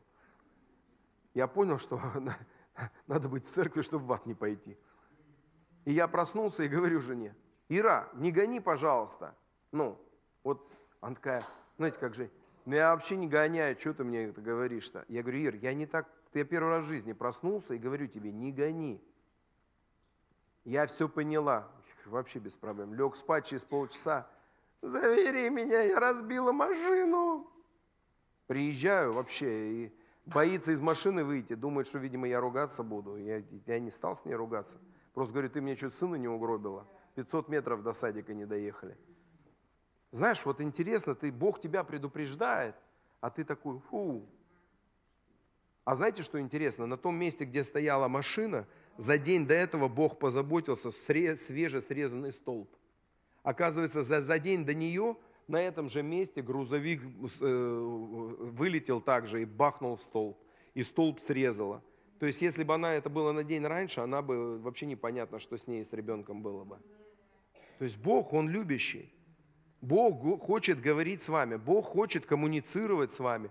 Бог хочет обнимать вас, говорить слова любви. Бог хочет давать мудрости. Но мы-то хотим это принять или как? Или мы хотим христианства на наших условиях? Аминь. Вы понимаете, о чем я говорю, да? Что к тому, что глубину выбираешь в Боге ты, устраивает стоять на берегу. Я особенно это столкнулся, когда долго проповедовал в церквях для наркозависимых, потому что наркозависимые думают, что если они переживают по прикосновению Божие, это на наркотики смахивает. Слушайте, но это вообще неправильная параллель. Наркотики – это грех, а прикосновение Божие – это святыня. Это то, что дьявол крадет в церкви и потом пытается изобразить химическим образом. А мы с вами можем исполняться и быть пьяные в Духе Святом, не имея проблем ни с совестью, ни с женами, ни с мужьями, ни с Богом. Никаких кумаров у вас не будет, никаких отходников. Аминь. И передоза. Аллилуйя. Кстати, если кто-то бывший наркозависимый, у меня отчество Кумар. Обычно, когда в церкви, где наркозависимые, такие, их прям это им нравится. Аллилуйя. Аллилуйя. То есть глубину выбираешь ты. То есть Дух Святой, третья личность Божественной Троицы, Он хочет войти с тобой в постоянный контакт. Он хочет, чтобы ты просто приходил к Нему и говорил: доброе утро, Дух Святой. Что мне сегодня делать? Как мне сегодня зарабатывать деньги? Что мне делать на работе? Знаете, ведь послушание Богу – это очень важно. Я вам такой маленький пример. Послушание пастору бывает очень полезно. У меня была сестра в церкви. Сестра работала в банке. И, видимо, ей так нравилось название ее должности, только за это денег не платили. И я ей говорю: слушай, у Бога есть что-то большее, чем 25 тысяч рублей в месяц. Ну, это было лет 10 назад. Год или два я это ей говорил. Потом она вспомнила, что она логопед, и стала зарабатывать такие деньги в неделю. Потом еще больше. Знаете, вот иногда нужно понять, что послушание Богу и пастору – это благословение. Аминь. Я ей говорю, да, по этой же сестре говорю: открой домашнюю группу. Да что ты, пастор, я одна ращу сына, мы вообще с миру помрем вообще с голоду. Я говорю: я тебе не говорю по поляну накрывать, я говорю: дом открой. Еле убедил ее. Потому что многие почему-то думают, что при открыть дома домашнюю группу, ты обязан поляну накрывать. Ты не обязан поляну накрывать, ты обязан дом открыть. А поляну пускай накрывают те, которые приходят, в конце концов. Аминь. Да? Аллилуйя. И знаешь, что интересно? Она говорит: с тех пор у меня что-то стало происходить, когда холодильник стал наполняться сверхъестественным образом. Другая сестра, говорю: открой дом для домашней группы. Она говорит: да ты что, пастор, у меня муж неверующий, он собак на них спустит. Первую домашку пьяный муж ходил, тискал сестер. Представьте, сестры, но они знакомы все много лет, просто жена верующая, а муж неверующий. На вторую домашку он уже покаялся. Знаешь, вот так важно, чтобы я просто даже не про послушание пастору, про послушание Богу. Когда вот Бог что-то будет говорить, может быть, ты не слышишь голос Божий, потому что ты не хочешь его слушать. Потому что когда ты слышишь, с этим что-то надо делать. Недавно, знаете, мне должны были делать крышу. Ну вот дом же ж купил. И утром встаю, у меня сердце вот так. Ну я сначала думаю, наверное, я кофе крепкий выпил. Ну это в 9, там, 10, 11, 12 я понимаю, что мне уже плохо. Уже думаю, то ли скорую вызывать, то ли чего. Пошел в кровать, ложусь так красиво. Ну, у нас же все равно религиозное мышление бывает. Руки вот так красиво сложил. Говорю: ты ли, Господи? О, все по Писанию, понимаешь? Он говорит: ну да. Я говорю: что не так? Я уже думаю, где я согрешил? Думаю, вроде никуда, ни на какие сайты не захожу. Ничего ни на кого не ору. Уже добрый стал. Веревки из меня вьют. Как бы думаю, что еще-то? Он говорит, и он так спокойно: не бери дешевую бригаду. У тебя серьезная работа на крыше. Возьми дорогую бригаду. Прям вот так вот спокойно. У тебя большая работа на крыше, ее должны делать профессионалы. Возьми дорогую бригаду. И все, и вот это состояние прекратилось. Слушайте, знаете, мне так тяжело было, потому что разница в цене была чуть ли не 100% между самой дешевой и самой дорогой. Но я вдруг получил мир и сказал: да, Господи. И взял дорогую бригаду. И знаете, они правда мне шикарно все сделали. Одно удовольствие смотреть. Аллилуйя. Я просто к тому, что у тебя должно быть доверие к Богу. Потому что всегда хочется подешевле. Я своему другу говорю: а давай металл подешевле. Потому что я мог взять еще среднюю бригаду. Он говорит: понимаешь, Реши, говорит, я не буду тебе ставить, бери другую бригаду. Я не буду тебе ставить металл по-другому. Ты пастор, у тебя должно быть самое лучшее. Ты ребенок Божий. Потому что я тебе поставлю дешевый металл, он через 5 лет выгорит. Менять будешь? Я говорю: все, понял, ставим дорогой. Аллилуйя. Знаете, и вот здесь и меняется мышление. Потом начал говорить с друзьями, и все говорят: слушай, если есть крутая бригада, бери крутую. Мы по 3 раза крыши переделывали. Знаешь, я, например, не строитель все-таки, но Бог дает мудрости. Аминь. Но тогда за ней идти надо. Ты должен быть послушен этой мудрости, потому что твоя плоть говорит: ставь дешевое все. Бери дешевую бригаду. Знаешь, сейчас сделал, смотрю на дом, наслаждаюсь. Аллилуйя. Сегодня смотрю в окно, у соседа плохо водосточка сделана. Я говорю: у него с водосточкой проблемы. А он: откуда ты знаешь? А теперь я говорю: уже опытный, у него неправильно водосточка стоит. Я уже знаю, что когда расстояние между крючками метр, это значит все. Потому что норма должна быть 60 сантиметров. Уже все знаешь, когда сделаешь. Аллилуйя. И я вот что тебе хочу сказать, что нам нужно помазание от Бога. Чтобы были чудеса, чтобы вы были руками Бога в этом городе. Я не хочу, чтобы вы зависели от пастора к пастору, от воскресения к воскресению, от домашки до домашки, от молитвенной до молитвенной. Дух Святой в тебе круглосуточно. И ты можешь слышать Его голос каждый день. Ты можешь слышать то, что поет сегодня на небесах. Когда ты просыпаешься утром, и у тебя внутри прославление, я не знаю, замечал ты, нет, слышал ты это. Когда Дух твой поет, это то, что поют сейчас на небесах, потому что ты прямо сейчас подключен к небесам. Ты сидишь по правую руку Бога Отца в Иисусе Христе, в имени Иешуа. Аминь? Ты знаешь это? Ты читал это в Писании? Я же все по Писанию проповедую. Аминь. Ты сидишь уже, и почему тогда ты думаешь, что ты не подключен? Но ты разреши в этом двигаться. Аминь. Ты разреши относиться к этому осознанно. Я сколько раз я замечал, что я еду, и кто-то начинает петь песню прославления ровно на том же месте, на котором я пою, но я внутри себя пою. Почему? Мы все подключены к небесам. Когда мы поем песню «Я верю в чудеса, верю в Божию», там что? Дела там, да? Мы подключены к небесам. Я просто хочу, чтобы вы начали действовать в этом городе, чтобы у вас пришло дерзновение, чтобы пришло помазание, чтобы вы могли приходить на молитвенные, исполняться Духом Святым. Я уеду, но вы можете делать такие же пьянки в Духе Святом и без меня, потому что Дух Святой в вас, Он не только во мне. Все, что я сделал, я разрешил Ему двигаться через меня. И знаете, я заплатил цену, я вам скажу. Знаете, сколько надо мной издевались? Что когда я прихожу, Бог начинает двигаться. Надо мной пасторы издевались просто. Этот приедет, все ясно. Но я знал, что помазание, оно обновляет людей, исцеляет, назидает, направляет, активирует их. Аминь? Аллилуйя.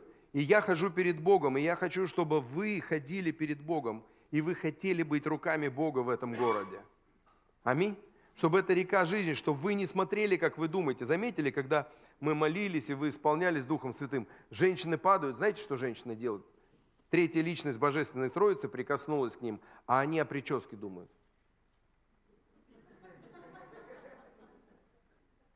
Вот что к чему, как говорят сибиряки. Представляешь, мы настолько сконцентрированы часто на себе, Бог пришел, высвободился, прикоснулся к тебе, ты о прическе думаешь. Не о том думаешь. Знаете, в последнее время нам так легко переживать помазание, потому что Бог рядом, потому что последнее время. И мы перестали ценить это помазание. Это знаешь, когда я был на Камчатке, меня каждый день кормили красной рыбой и икрой. На 5-й день уже не очень. А я еще жалуюсь, говорит, слушай, так хлеба столько ем, как бы, потолстею я с вашей этой Камчаткой. А мне один такой брат говорит, пастор, а зачем вы хлеб едите? Я говорю, а как? Он, да вы ложкой берите икру и ешьте. Понимаешь? То есть ты привыкаешь, и вот так же мы к помазанию. Мы идем в церковь и привыкаем. А вы в курсе, чтобы раньше, лет 100-150 назад, пастор, чтобы его, когда Бог крестил даром иных языков, уезжали на месяц в гору, на 2 недели, 3 недели, на воде, постились и молились. Что и пастор возвращался с дарами и начинал молиться за церковь, или прихожанин. Представляете, раньше излияние это было вау. А сейчас мы приходим, даже вот эти пресловутые мурашки во время прославления, это тоже вау. А мы приходим, для нас привычно. Но, ребята, что привычно? Что Бог здесь, это привычно. У нас должен быть трепет и благоговение. Аминь. Трепет и благоговение, ожидание просто. Вау, так круто, Бог ко мне сегодня прикоснется. Я могу в этом городе быть руками Бога, я могу молиться за людей. У меня такая, знаете, история была. Один пацан, вот как олеговский сынок младший, шел по своей школе, и парень разбил колено и валялся на полу, и, как бы плакал, кричал там что-то, что колено ударил сильно. А тот по привычке, тот верующий, идет мимо такой, раз присел, во имя Иисуса, боль уйди, исцеление приди, встал и пошел. У этого проходит боль, там все, он исцеляется мгновенно. Его потом в школе звали, о, смотрите, целитель идет. Понимаете, для маленького ребенка это норма исцеления. Он вырос, потому что в семье, где это норма.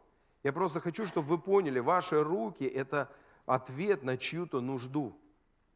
Тот Божий поток, который течет в вас, это ответ на чью-то нужду в этом городе.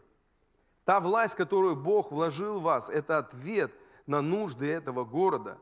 Ты можешь молиться за нужды этого города. Ты можешь провозглашать процветание этой земле. Потому что Библия говорит, где наступит нога твоя. Знаете, мы иногда стали какие верующие. Нас очень раньше, вот я был грешником, пришел в церковь, Бог меня сразу стал благословлять. Все были в ужасе. Я еще был матершинник, я еще курил. А знаете почему? Бог вообще хочет вас благословлять. Это в Его сердце. Но в церкви нам быстро рассказали, что Бог благословляет только праведных.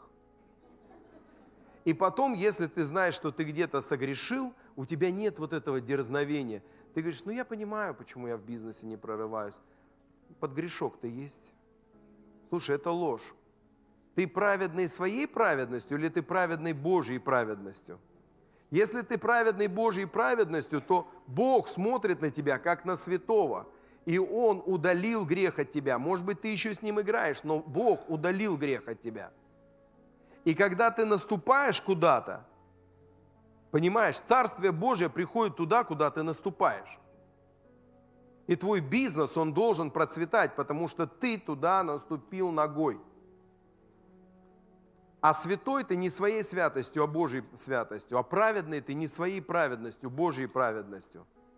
И когда ты принимаешь праведность, некоторые говорят, это же благодать, и что теперь можно грешить, благодать все покрывает. Да нет, если ты понял, что такое благодать, что такое любовь Божья, ты не хочешь грешить, потому что ты понимаешь, что ты все равно будешь делать больно Отцу.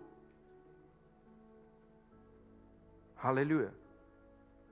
Аминь. Благодать, она ведет тебя к покаянию, милость Божия ведет к покаянию, тебя ведет в святость, которую Бог тебе дал. А не то, что, я ж теперь праведный, я могу грешить. Это неправда. Значит, ты ничего не понял о Божьей любви. Но я хочу, чтобы вы поняли, что когда наступает ваша нога на этой земле, туда приходит благословение. Вы есть благословение для этого города. Вы есть благословение для этой республики. И начни на себя смотреть не как на чмо, а как на благословение. Знаете, у меня был такой друг, я ему говорил, слушай, у Бога есть план на твою жизнь. Он, пастор, что ты, я чмо, я вот водитель буду до конца своих дней. Я говорю, я не согласен, что ты будешь водителем. Я говорю, у Бога есть что-то большее. Ну, несколько лет понадобилось, там было 3 пачки маргарина, пока я их растопил. Но знаете, кто он сейчас? Он сейчас бизнесмен. У него процветающий бизнес с 2019 года. В этом году он купил себе квартиру за 15 миллионов недавно. За 2 недели до подорожания ипотеки. Понимаете? Человек принял, что он не чмо. Потому что он многие годы говорит, ну я понимаю, ты москвич. Я говорю, ты так говоришь, как будто я серебряной ложечкой во рту родился, и мне сразу оформили документы на квартиру родители. Я вообще в 15 лет из дома ушел и вырос на улице. Я говорю, я не знаю, о ком ты мне рассказываешь. Аллилуйя, я просто хочу сказать, куда ты пойдешь, там благословение. Старшее поколение может понять, что оно благословение для своих подруг и друзей, потому что они уже в преддверии рая.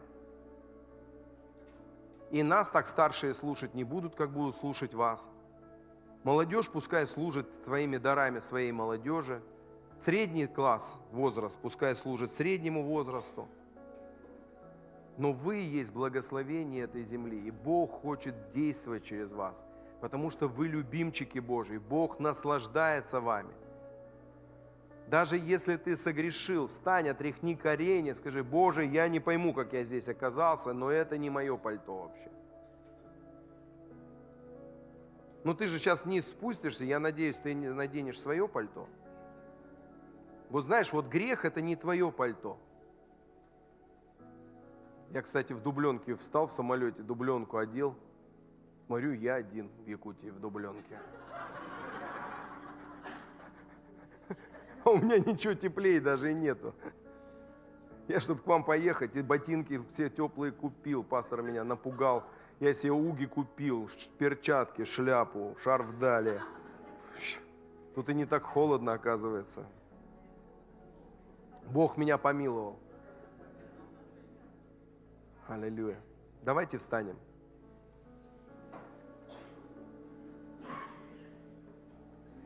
Я просто хочу вызов тебе бросить, чтобы ты принял решение входить в эту реку жизни. Давайте мы сейчас сделаем такое пророческое движение. Можно даже чуть погромче музыку, чтобы она мне напоминала, что надо заканчивать. Аллилуйя.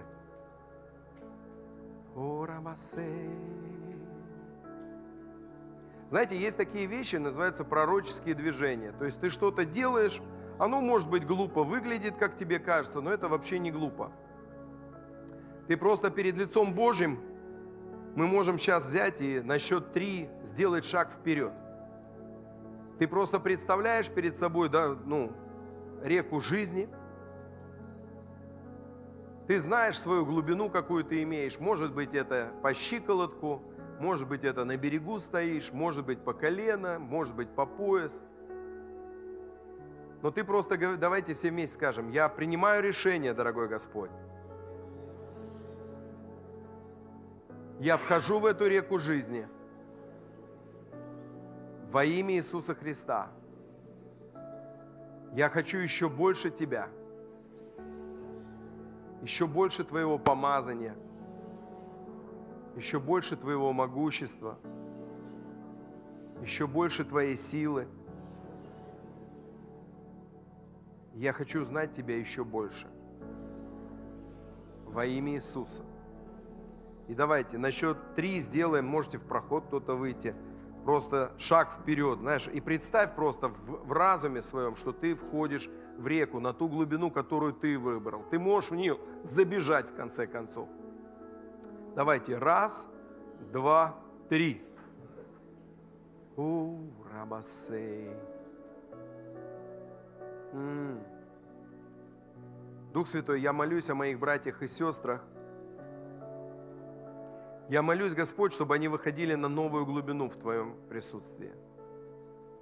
Чтобы те твердыни, которые ограничивают их, которые лгут на Бога, что Бог не заинтересован в них, или будет заинтересован только когда они станут святыми, чтобы эти твердыни рушились во имя Иисуса Христа. Отец заинтересован в каждом из нас всегда. Отец заинтересован благословлять своих детей. Отец заинтересован наслаждаться своими детьми. Господь, я просто высвобождаю этот поток в жизнь моих братьев и сестер. Пускай эта река жизни, она захватит их настолько, что понесет. В Твоей силе, в Твоей славе, в Твоем могуществе, в Твоем помазании и в Твоей бесконечной любви. Дух Святой, просто обними сейчас каждого из них. Пускай этот год будет год славы, нового уровня славы, могущества Твоего. Пускай всякое бремя в разумах, сердцах, душах, телах, оно рушится во имя Иисуса Христа. Всякая печать недостатка да будет прямо сейчас разрушена во имя Иисуса Христа. Всякие ограничивающие убеждения и ложные истины пускай будут связаны, разрушены, лишены силы, власти и влияния во имя Иисуса Христа. Отец, и я просто высвобождаю Твою печать на них, Твоего отцовского благоволения и благословения.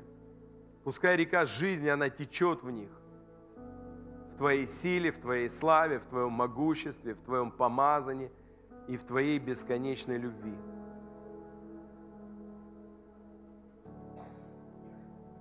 Спасибо Тебе, Господь, за Твое присутствие.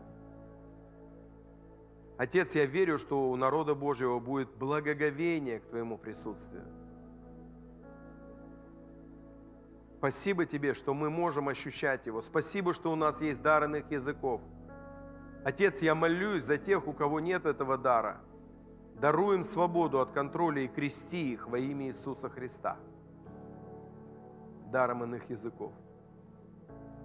Чтобы каждый человек, он развивался и рос в Твоем духе, в Твоей силе, в Твоей славе, в Твоем могуществе и в Твоей бесконечной любви. И весь народ Божий да скажет аминь. И весь народ воскликнет аллилуйя! Ого!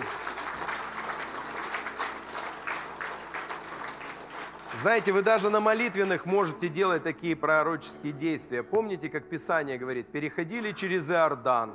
Вы можете на молитвенных переходить через Иордан, входить в новые земли обетованные. Это не глупость, это пророческие действия перед лицом Божьим. И в этот замечательный день, я знаю, что есть новые люди в зале. И я хотел бы спросить, в это замечательное воскресенье, может быть, у вас есть желание примириться с Богом и стать Его ребенком? Есть ли такие люди, чтобы принять Христа в свою жизнь, сделать Его единственным, как Господа и Спасителя? В очень простой молитве. Вы не переживайте, кровь сдавать не надо. Просто что произойдет? Происходит то, что ты был творением Божьим, а стал ребенком Божьим. Знаешь, как статус меняется. Ты был просто ребенком, стал усыновленным ребенком. Бог тебя сначала сотворил, а потом усыновил и удочерил. Если бы вы хотели примириться простой молитвой покаяния, принять Христа в свою жизнь, то могли бы вы поднять руку? И мы с вами помолились простой молитвой.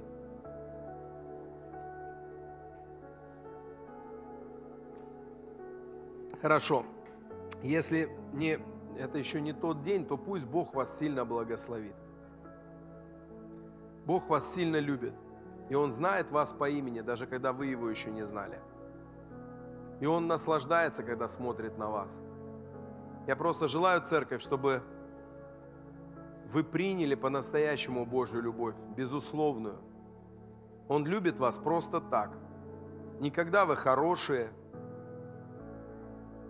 а любит вас просто так, потому что Он заплатил за вас, выкупил вас, и Он хочет действовать в вашей жизни. И пусть Бог вас сильно благословит. Воздайте славу Господу.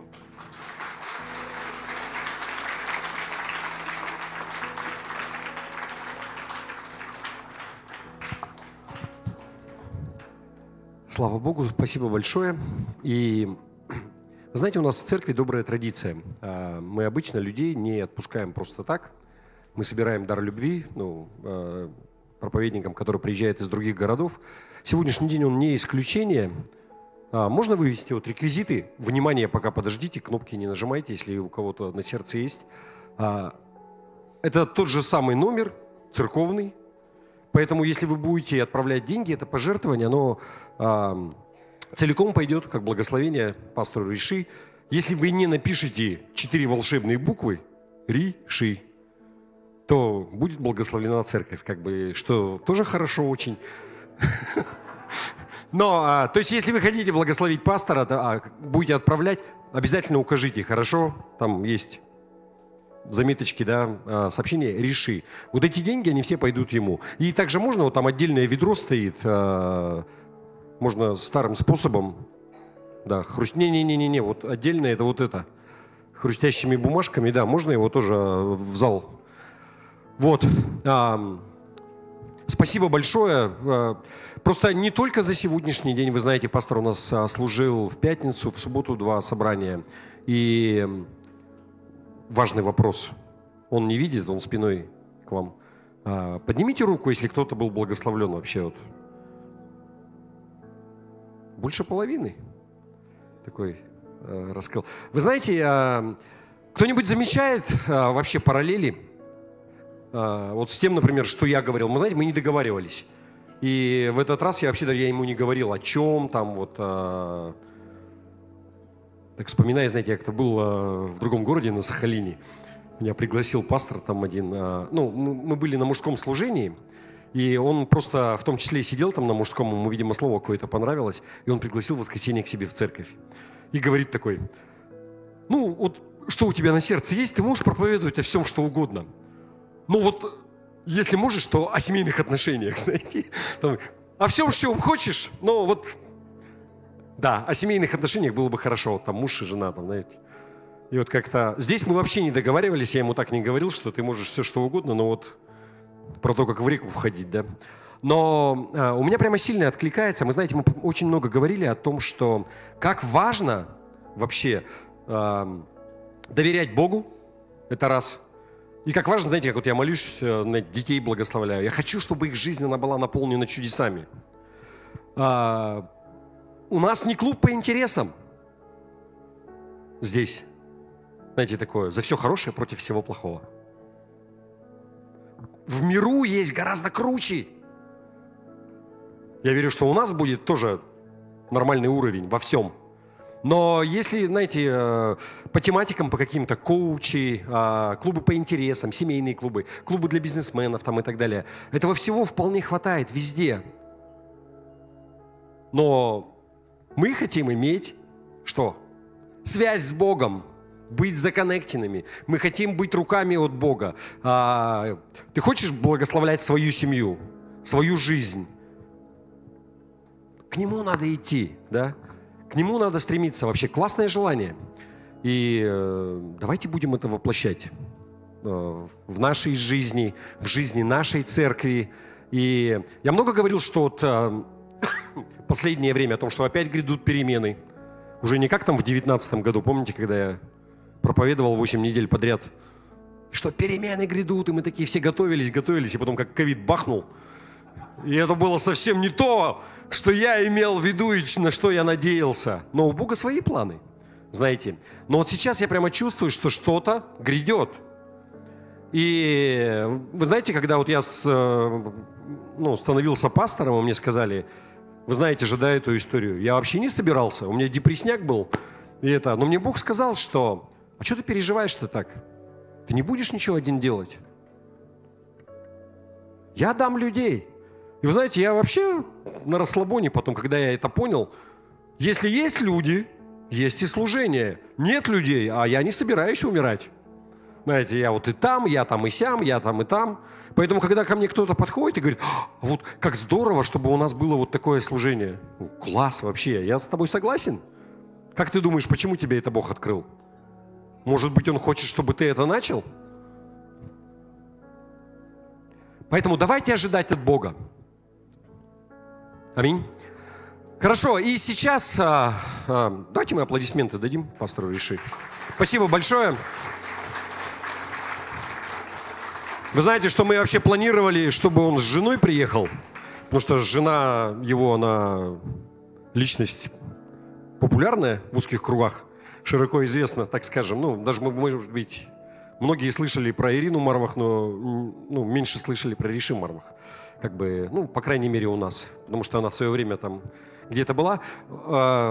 Классный служитель, я думаю, и сестрам может послужить. Я думаю, будет здорово, если они приедут вместе когда-нибудь. Вот. Сейчас давайте мы поднимемся, мы прославим еще Господа, и наша официальная часть, она подходит к концу. Можно будет спуститься вниз, пообщаться. Мы попьем чай. Можно будет здесь пообщаться. Но мы помним, что источник всего – это Он. Аминь. Он дает и исцеление, Он дает и благословение.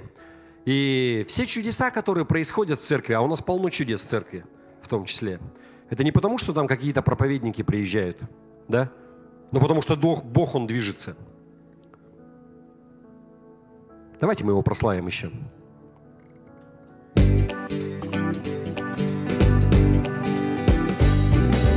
Радуемся пред Тобой, Отец, Сын и Дух Святой, Бог великий, Бог благой, Отец, Сын и Дух Святой. Радуемся пред Тобой, Отец, Сын и Дух Святой, Бог великий, Бог благой, Отец, Сын и Дух Святой. Были грешны, были слепы, были в рубище одеты, были в рабстве сатаны, а теперь свободны мы. Искупил нас, оправдал, сыном, дочерью назвал, дал нам силы побеждать и всегда торжествовать. Радуемся пред Тобой, Отец, Сын и Дух Святой, Бог великий, Бог благой, Отец, Сын и Дух Святой. Радуемся пред Тобой, Отец, Сын и Дух Святой, Бог великий, Бог благой, Отец, Сын и Дух Святой. Были грешны, были слепы, были в рубище одеты, были в рабстве сатаны, а теперь свободны мы. Искупил нас, оправдал, сыном, дочерью назвал, дал нам силы побеждать и всегда торжествовать. Радуемся пред Тобой, Отец, Сын и Дух Святой, Бог великий, Бог благой, Отец, Сын и Дух Святой. Весь хвалы Тебе поем, честь и славу воздаем. Бог великий, Бог благой, Отец, Сын и Дух Святой. Радуемся пред Тобой, Отец, Сын и Дух Святой, Бог великий, Бог благой, Отец, Сын и Дух Святой.